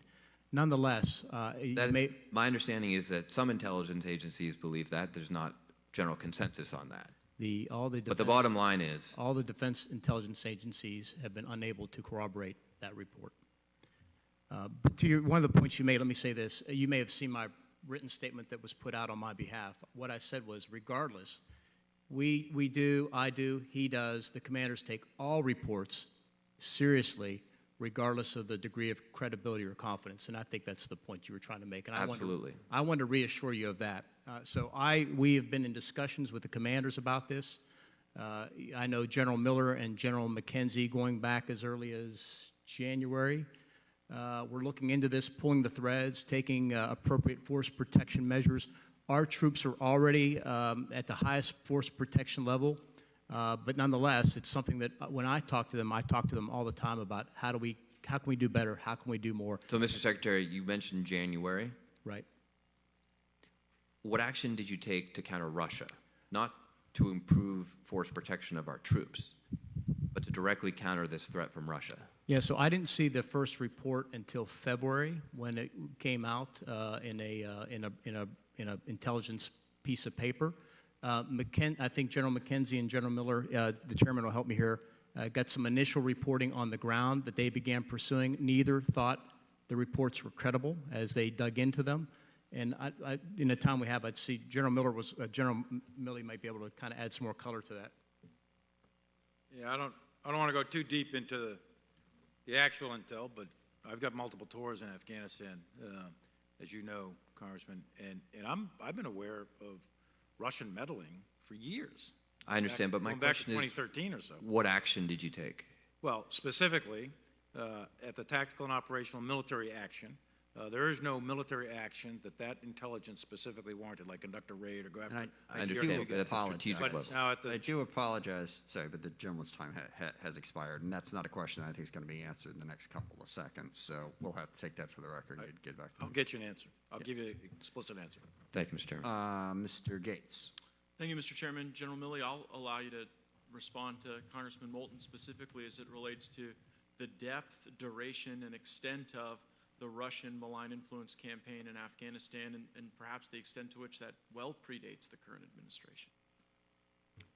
Well, first I want to be clear. It's not just Russia. There's many other countries that are influencing various actors in Afghanistan. And they are influencing them with training, money, weapons, propaganda, and international support, and a lot of other things. And I'm not going to go into source and methods how we know that, but we know that. With respect to Russia, Russia is one of those countries that's been doing that for years. And they're doing it for their own reasons. The military action for us, and they're doing it through the Taliban and Haqqani and other groups. So the military action for us is the issue, first and foremost, is force protection. Regardless of who's providing weapons or who's providing money, our force protection measures are at the highest levels, and they're going to stay at the highest levels as long as we have troops out there. But just so that I could focus the question. But I want to go to what we're doing for action. So at the tactical and operational level, there's no particular military action that we're not doing that we should be doing. The issue is higher than that. The issue is at the strategic level. What should or could we be doing at the strategic level? Is there diplomatic and informational and economic? Are there sanctions? Are there demarches? Are there phone calls? Are there pressure? Those sorts of things. And I can tell you that some of that is done. Are we doing as much as we could or should? Perhaps not only to the Russians but to others. But a lot of it is being done. Some of it's quiet, some of it's not so quiet. But don't think that we're not doing anything, because that's not true. Now, I want to get to specifically to the bounties, That is a unique, discrete piece of information that is not corroborated. You've all been briefed on it. I have too, and I and the Secretary and many others are taking it serious. We're going to get to the bottom of it. We're going to find out if in fact it's true, and if it is true, we will take action. And I'm glad you mentioned the other countries.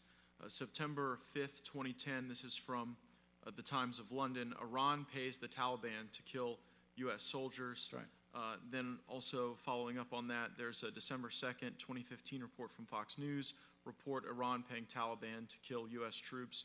Mr. Chairman, I seek unanimous consent to enter these in the record. Without objection, so ordered.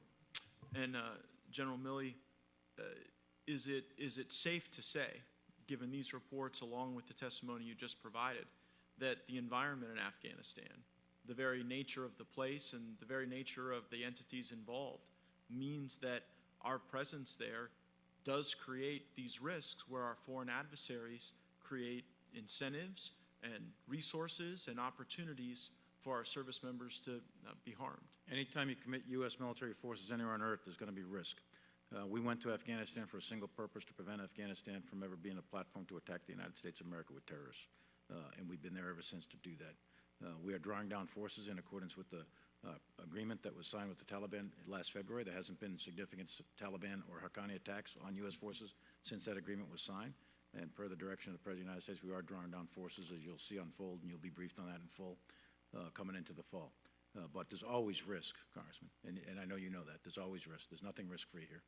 It's a risk I know you both appreciate, given your service to the country. It's a risk I know the President appreciates.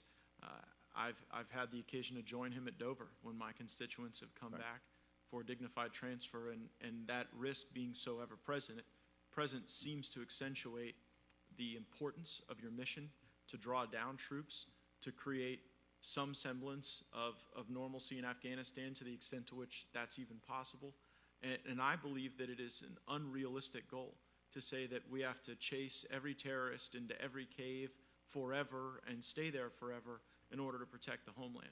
I think that we've proven that we can be more resilient at home without being more extended abroad, and that after 19, 20 years in Afghanistan, our nation is growing very weary of this. We're growing weary of the dignified transfers. We're growing weary of the cost in terms of blood and treasure.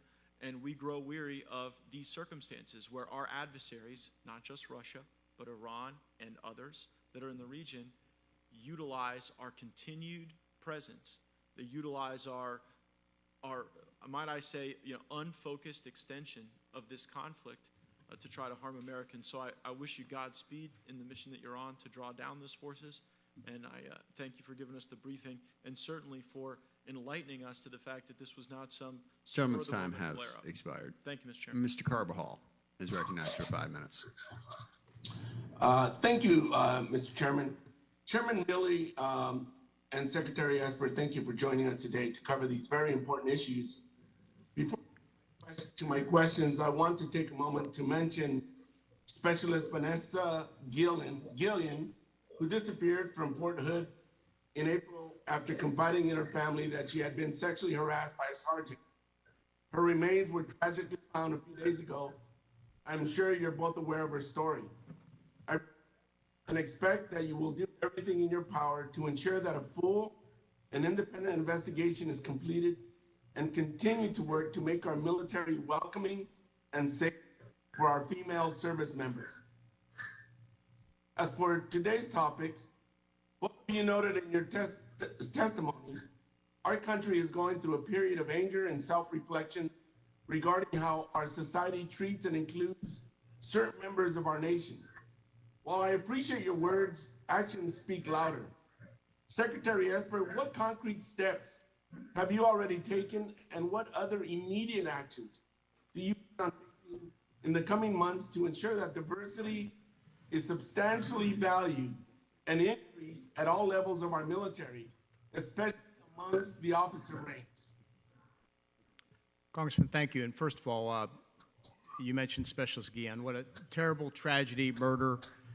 It's just horrible, tragic story, and I feel for the family, and they have my deepest sympathies and condolences. And we will conduct a full and thorough investigation and get to the bottom of all that happened and hold those accountable as appropriate.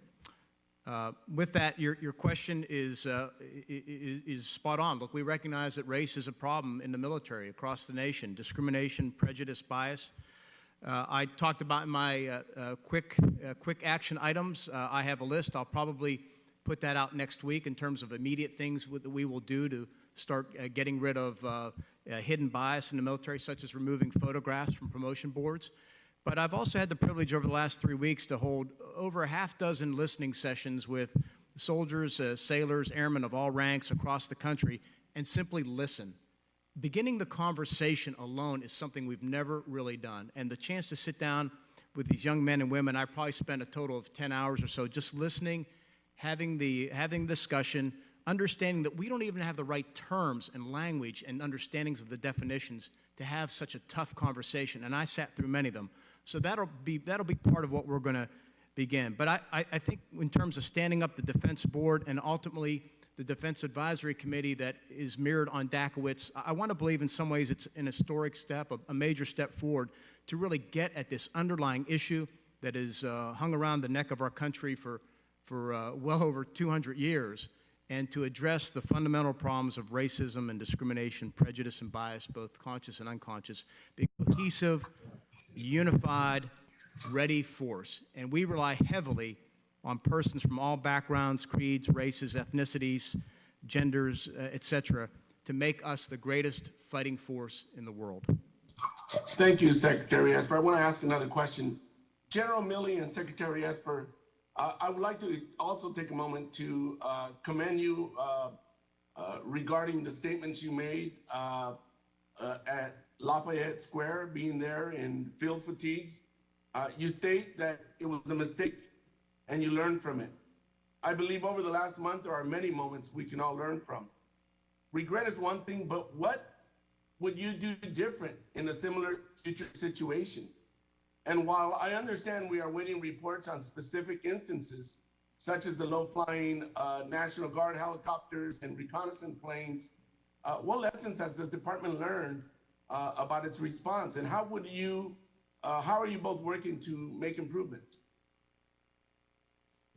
You know, Congressman, one of the, you go back to the June 1st, the evening of June 1st, it became apparent to me late that evening, I think Chairman Milley and I had spent a couple hours walking around D.C. speaking to the soldiers. We were at the World War II Memorial and the Jefferson Memorial, and it became very clear that we needed to speak on this topic. And if you recall, and I think I entered into the record, Mr. Chairman, already, I put a statement out to the force within 18 hours or so that said very clearly that we have an oath to the Constitution, and that is our sworn oath to protect and defend the American people and to give the American people the freedom to peaceably assemble and offer their speech, and that we at all times must do our best to remain an apolitical institution. That, I believe, is why we have the highest regard and respect in the country and have maintained that for many years. Mr. Carvajal, your time is, I apologize. Mr. Carvajal, your time has expired. Ms. Hartzell, you are recognized for 5 minutes.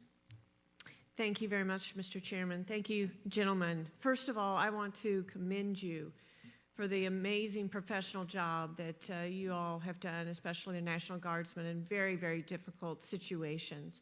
Mr. Secretary, you just mentioned the oath to defend our First Amendment rights. And just to review that, Congress shall make no law respecting an establishment of the religion or prohibiting the free exercise thereof, or abridging the freedom of speech or of the press or of the right of the people peaceably to assemble and to petition the government for redress of grievance. What I have seen and what this country has witnessed in the last few weeks, I would argue, has not been peaceable in many times. And the National Guardsmen, these brave men and women who have volunteered and left their home to protect their country, they have faced with only batons and shields. They've been yelled at, called names that are unbelievable. They've had bricks thrown at them. They've been shoved. They've had frozen water bottles thrown at them. I've seen on TV fireworks being shot at them. And they have stood there. They have professionally taken it. They have defended our monuments and our treasures. And I just want to commend them. At the same time, I want to denounce these actions of some Americans. And this is violence. This is not peaceably assembling, and it should be treated as such. And we've had questions about training, and Mr. Secretary, I know you were just at Fort Leonard Wood a couple of weeks ago, and our community was so thrilled to host you, and I know that you have seen our missions there, including being home of the Army's Military Police School. And hopefully you've seen that we have room to expand, and we've heard a little bit about the training. I'm wondering if you think it would be helpful to have centralized training to ensure consistency across all of the armed forces in military police actions, civil unrest behaviors. And It's a good question, Congresswoman. I'd like to take that back, certainly for the National Guard and how they train. You know, it is very important that, particularly for the Guard that has this as a mission essential task, to make sure that we have a solid baseline. But I like to be deliberate and thoughtful on these things and get back to you. Well, thank you. Typically, Congresswoman, it's not going to be possible to do centralized training given the scale of the military in terms of the numbers. So what is typically done is training is centrally planned, the task, conditions, and standards, training and doctrine commands of each of the services lay out all the requirements, and then it is distributed for execution by unit commanders. That's for the forces that are in the operational force. All of the units in all of the different services go through the training schoolhouse. So having one central location for all things civil disturbance, that can be okay for doctrine, for tasks, conditions, standards, to lay that out, and that is typically what everyone does. But then the execution of the actual training, that needs to be more decentralized and distributed. All right, thank you. The Insurrection Act has been mentioned as well, and you were asked a lot of questions where you're supposed to ask yes or no, so I'll carry on that for just one more question. Do you realize that the Insurrection Act was not acted on in the recent days? Yes. Yes. Okay. Now that we have that clear, could there be scenarios in the future for a president where perhaps a Insurrection Act might be utilized and could be helpful. Congresswoman, let me answer this way. Rather than speculating and offer, let me offer history.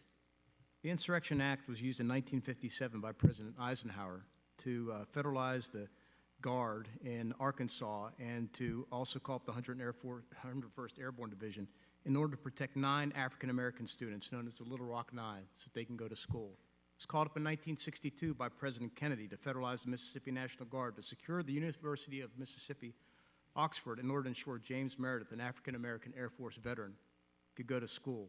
The military police remained there for over a year. In 1965, President Johnson deployed active duty forces to protect peaceful protest marchers in Alabama to ensure that they could protest peacefully, opposing, I believe, segregation and affirming their First Amendment rights. So if you look at history, you can see where the Insurrection Act was used to advance civil rights, and in a very positive way that our history accounts fairly well. Thank you. I yield back. Thank you. Mr. Brown is recognized for 5 minutes. Thank you, Mr. Chairman. I have 2 questions. I will ask them quickly, and I hope that you can answer them briefly. The first for you, General Milley.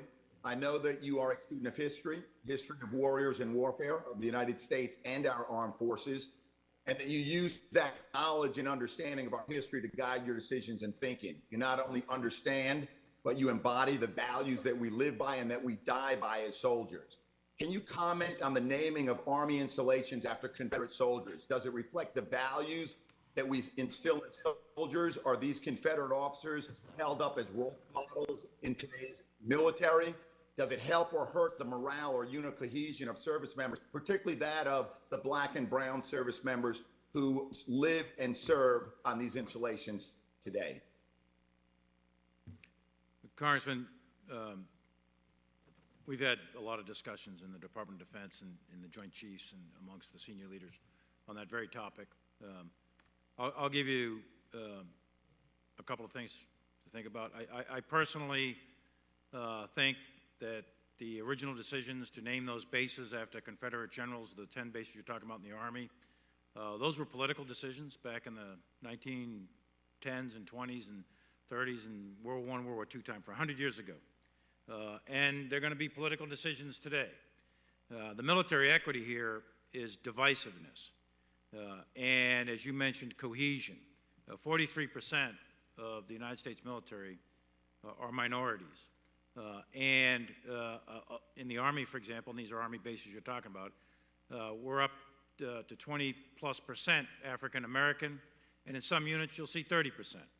And for those young soldiers that go on to a base, a Fort Hood or a Fort Bragg or a Fort wherever named after a Confederate general, they can be reminded that that general fought for an institution of slavery that may have enslaved one of their ancestors. I had a staff sergeant when I was a young officer who actually told me that at Fort Bragg, and he said he went to work every day on a base that represented a guy who enslaved his grandparents. So the symbols of it's not just we have to improve the substance of promotions, et cetera, in the military, but we've also got to take a hard look at the symbology, the symbols, things like Confederate flags and statues and bases and all that kind of stuff.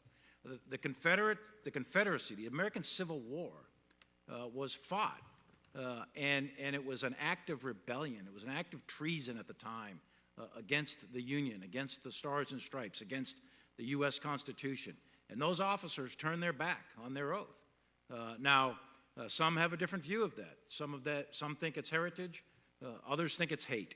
The way we should do it matters as much as that we should do it.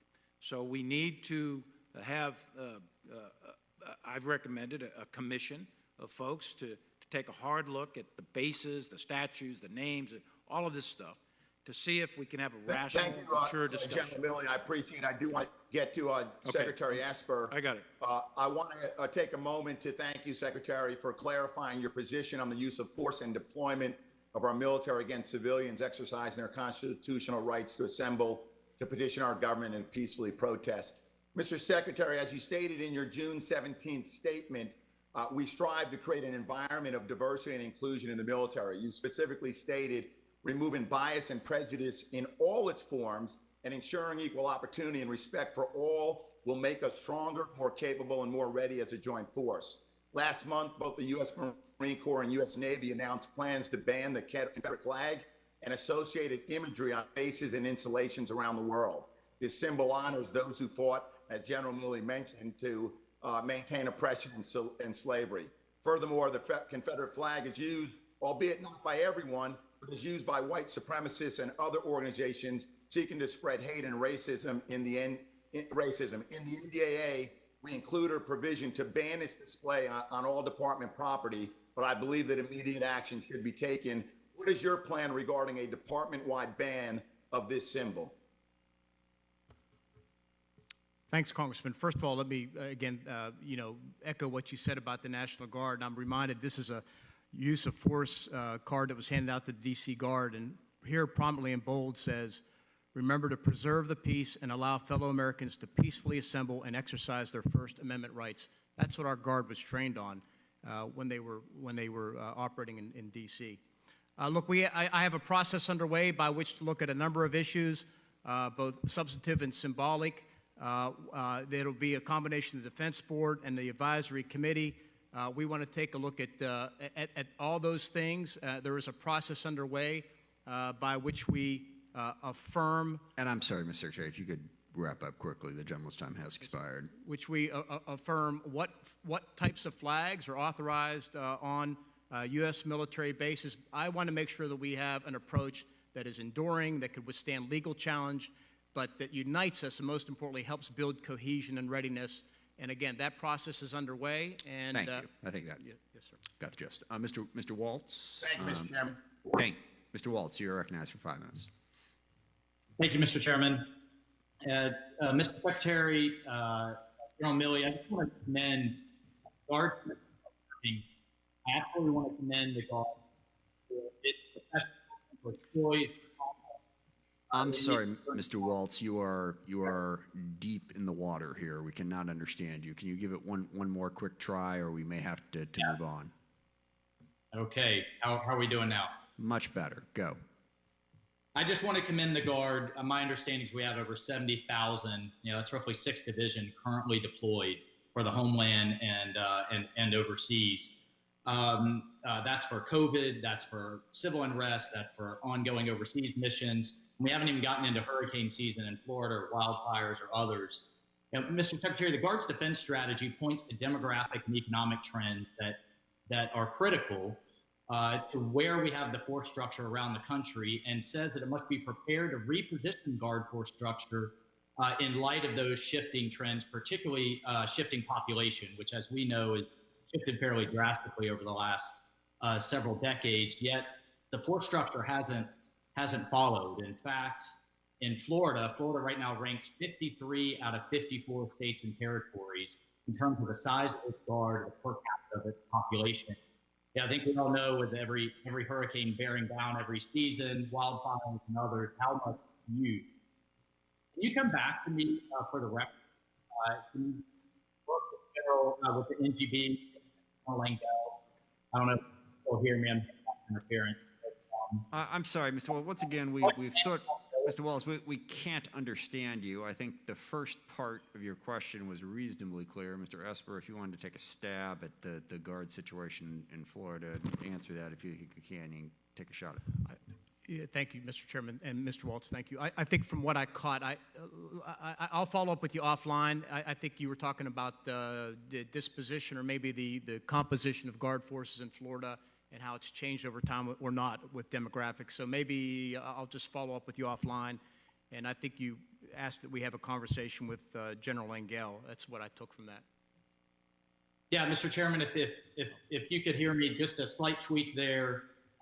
It's nationwide. It's how the Guard is shifting to reflect population flows.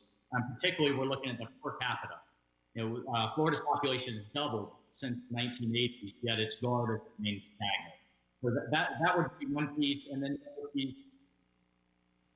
I think I'm hearing interference. Yeah, no, you're breaking up. I apologize. We're going to have to move on. We've got a limited amount of time. We'll get that back to him, but we cannot hear you properly. So we're going to move on to Mr. Keating. He's recognized for 5 minutes. Thank you, Mr. Chairman, Mr. Secretary, Mr. Chairman. Thank you for your straightforward way you're addressing the Lafayette Square issue and civil law enforcement. I appreciate that. I want to circle back before we're done, because I know how a video clip can work. Secretary Esper, you were asked, I believe by Mr. Turner, about bounties. And I want to be clear. The question was asked, was the word bounties used in reports that you might have reviewed regarding attacks on our troops? So let me be clear. You can acknowledge, since you acknowledged there was no bounties, that indeed there were reports that mentioned payments. Is that correct?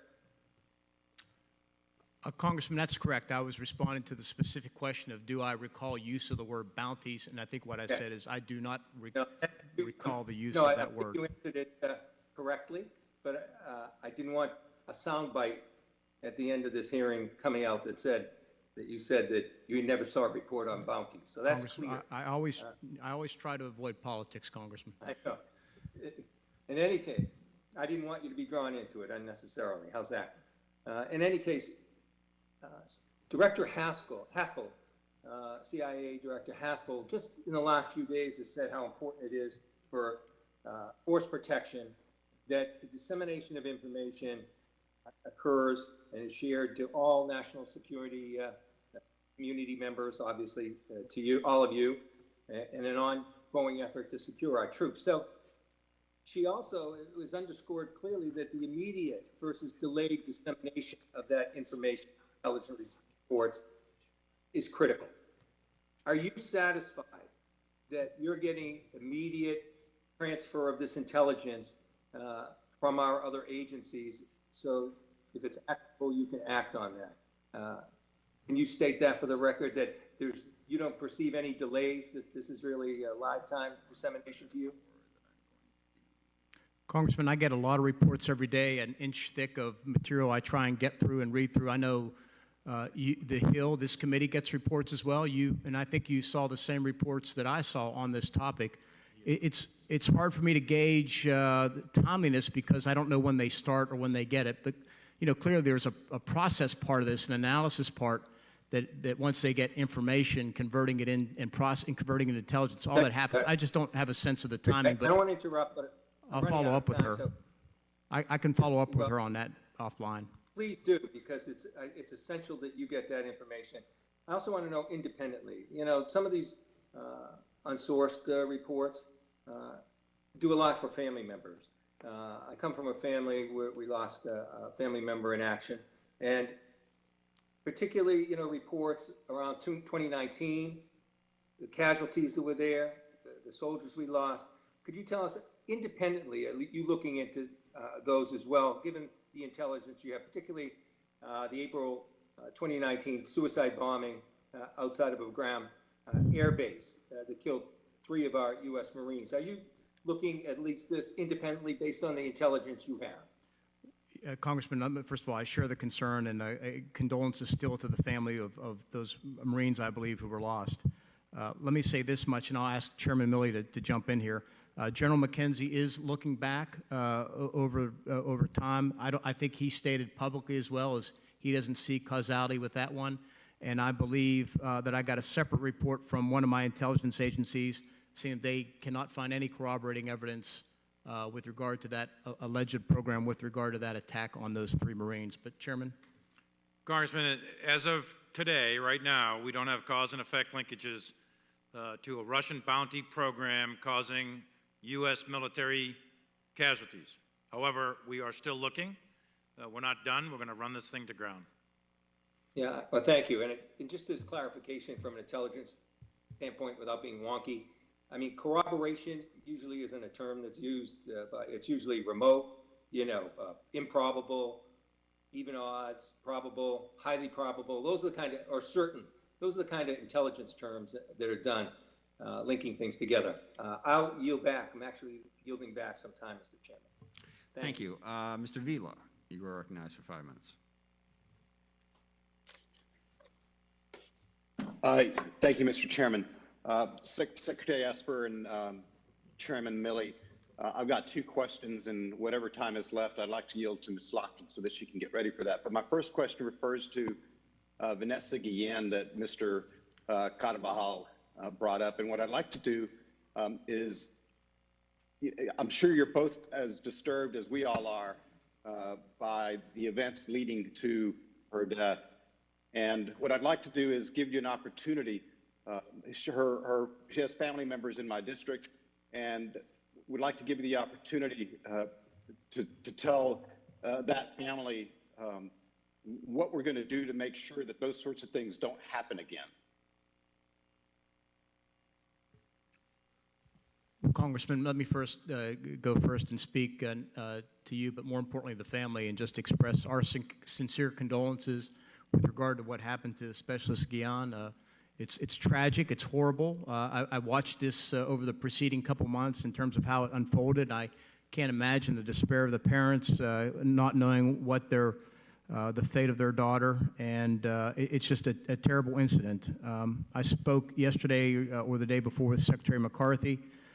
They're on top of that. As you know, they have a couple suspects I think have been arrested, and they are digging deeply into the investigation. I think we need to continue to pursue that and take a hard look at that. And then, we got to continue to work at what is believed to be the underlying issue, and that was she was sexually harassed, if not assaulted, by the soldier in question. That is something that continues to be a stain on the profession. We've made a lot of progress over 10 years, but nowhere near we need to be. We need to get to zero tolerance of sexual harassment and sexual assault, and we need to make sure that everybody in our ranks knows where they can go to for help, where they can find help, and we got to continue to emphasize that. We got to continue to empower the chain of command and make sure we do everything possible to make sure that we never have another incident like what happened to Specialist Guillen. And so that is my commitment, and I know it's the chairman's commitment as well. Chairman? Yeah, I would echo everything the Secretary said. As a father of a daughter, that's just a nightmare. I mean, my heart bleeds for that family, and I can't even begin to imagine what they're going through. But I want them to know that we're going to do everything in our power to make sure that that doesn't happen again. I don't know all the details. The full investigation will come out by Secretary McCarthy. I suspect, although I don't know, that there were probably some missed signals. And one of the key lessons that we've learned in other situations is when we do get early warning, it's to take action, and take action swiftly and appropriately. So I think my guess is that will probably come out in this case, and that will be one of the things we need to implement for the future to make sure it doesn't happen again. Well, thanks to both of you. My other question is for you, Secretary Esper. And you recently extended the deployment of 4,000 troops to the southern border. And what I'm wondering is, and just today in the Rio Grande Valley, the hospitals were forced to set up tents to serve as ICU units. And I'm wondering if there's any consideration being given to using those troops to help support local efforts to confront the coronavirus pandemic. Congressman, I'll answer your question two ways. First of all, you're right. We did reduced it, but extended the deployment. We're there, as you know, in support of the Department of Homeland Security, and as they give us mission statements, we try and be responsive and supportive of what they do. In this case, if they need additional medical support, that is clearly something that we can provide if needed.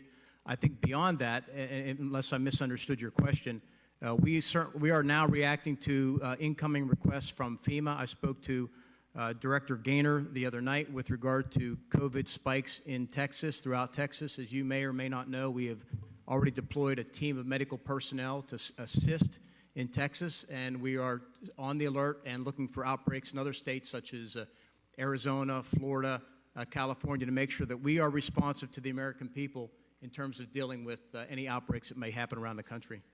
And the gentleman's time has expired. Mr. Kim is recognized.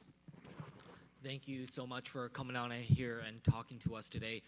As you referred earlier, many of us members were briefed here in this room earlier today about about the intelligence and about what we know about possible Russian payments to the Taliban or militants to kill American soldiers and service members in Afghanistan.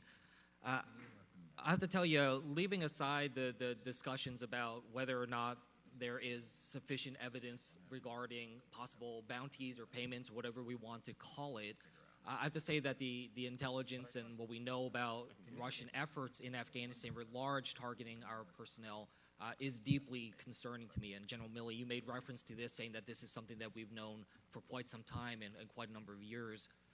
I just wanted to ask this question. I couldn't help but, while I'm in this room getting this brief, and think about a previous time that we've been in this exact room together at the beginning of this year talking about Iran. And at that time, Secretary Esper and others were talking about how there was a threat to our personnel with regards to our personnel in Iraq and the region due to Iranians and Iranian-backed militias. So I want to just hear from you, both of these instances of what we do know about Russia's involvement in Afghanistan, both of them involved another nation arming and directing militants to kill American service members or target American service members abroad. Yet I see two very different reactions to this coming from you, from the administration. So I wanted to ask for your explanation of what is the difference in the posture there between what our conversations in January as what we're having today. Secretary Esper? So, Congressman, I think they are two very different situations. So with regard to Iran, you had a case of the head of the IRGC, which is designated by the United States as a foreign terrorist organization. He was the foreign terrorist leader of that foreign terrorist organization. He had the blood of hundreds of Americans going back many, many years on his hands. He had orchestrated the rocket attacks that had preceded, that had occurred in that December. And we had clear, credible information that he was planning additional attacks on American personnel in the region. So a very different circumstance between what we saw, the evidence we had, our understanding of the threat in Iraq that was being on that battlefield that was being orchestrated by Soleimani, and it was the clear consensus of the president's national security team that he was a legitimate target. Again, very different from information we're picking up with regard to Russia, et cetera. But Chairman, I don't know if you want to add anything. Yeah, to I want to key on something you said, Congressman. We've been aware for some time of Russian involvement, or Iranian involvement, or Pakistani or Chinese involvement in other countries. But there's a big distinction between arming and directing. We know about arms, we know about weapons, we know about support and things like that. We don't have, in the case of the Russians, we do not have concrete corroborating evidence, intelligence, to show directing. And that's a big difference. And if we did, there'd be a different response too. So, but that's what I'm saying, we're not done looking. We're going to dig into this. We're going to get to the bottom of it, this bounty thing. If in fact there's bounties, I'm an outraged general, just like every one of us in uniform is. If in fact there's bounties directed by the government of Russia or any of their institutions to kill American soldiers, that's a big deal. That's a real big deal. We don't have that level of fidelity yet. We're still looking. Well, we'll continue to go through the intelligence with you. Regardless of whether the payments were made, I felt that there was significant information there about directing. But again, we'll continue that conversation going forward. Congressman, just curious, were you able to get the briefing today? I did. Okay, good. That's right. Good. Just one last question. When we talked about the National Guard being utilized, you were talking, General Milley, about the training that they often get.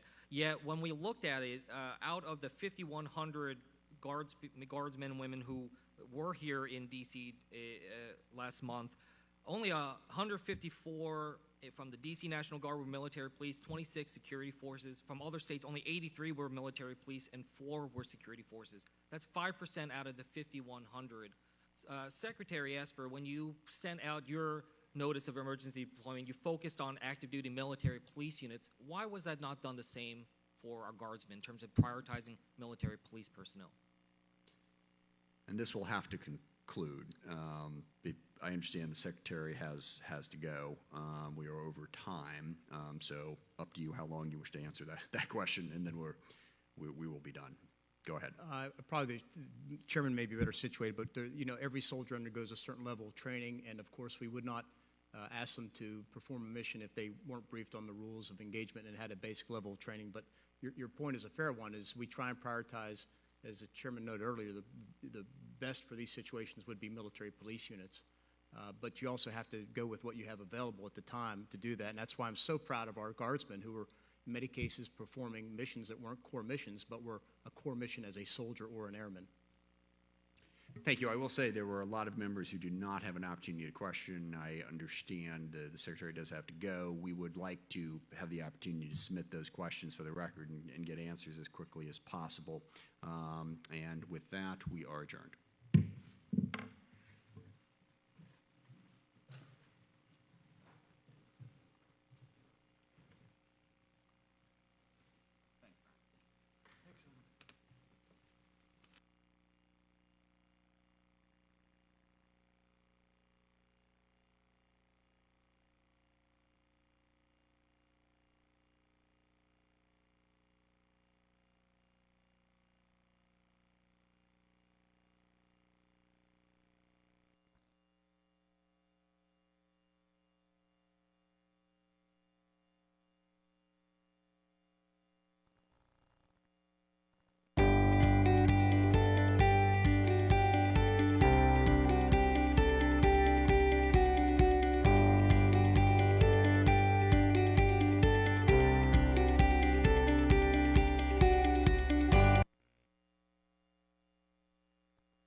This is a tomato.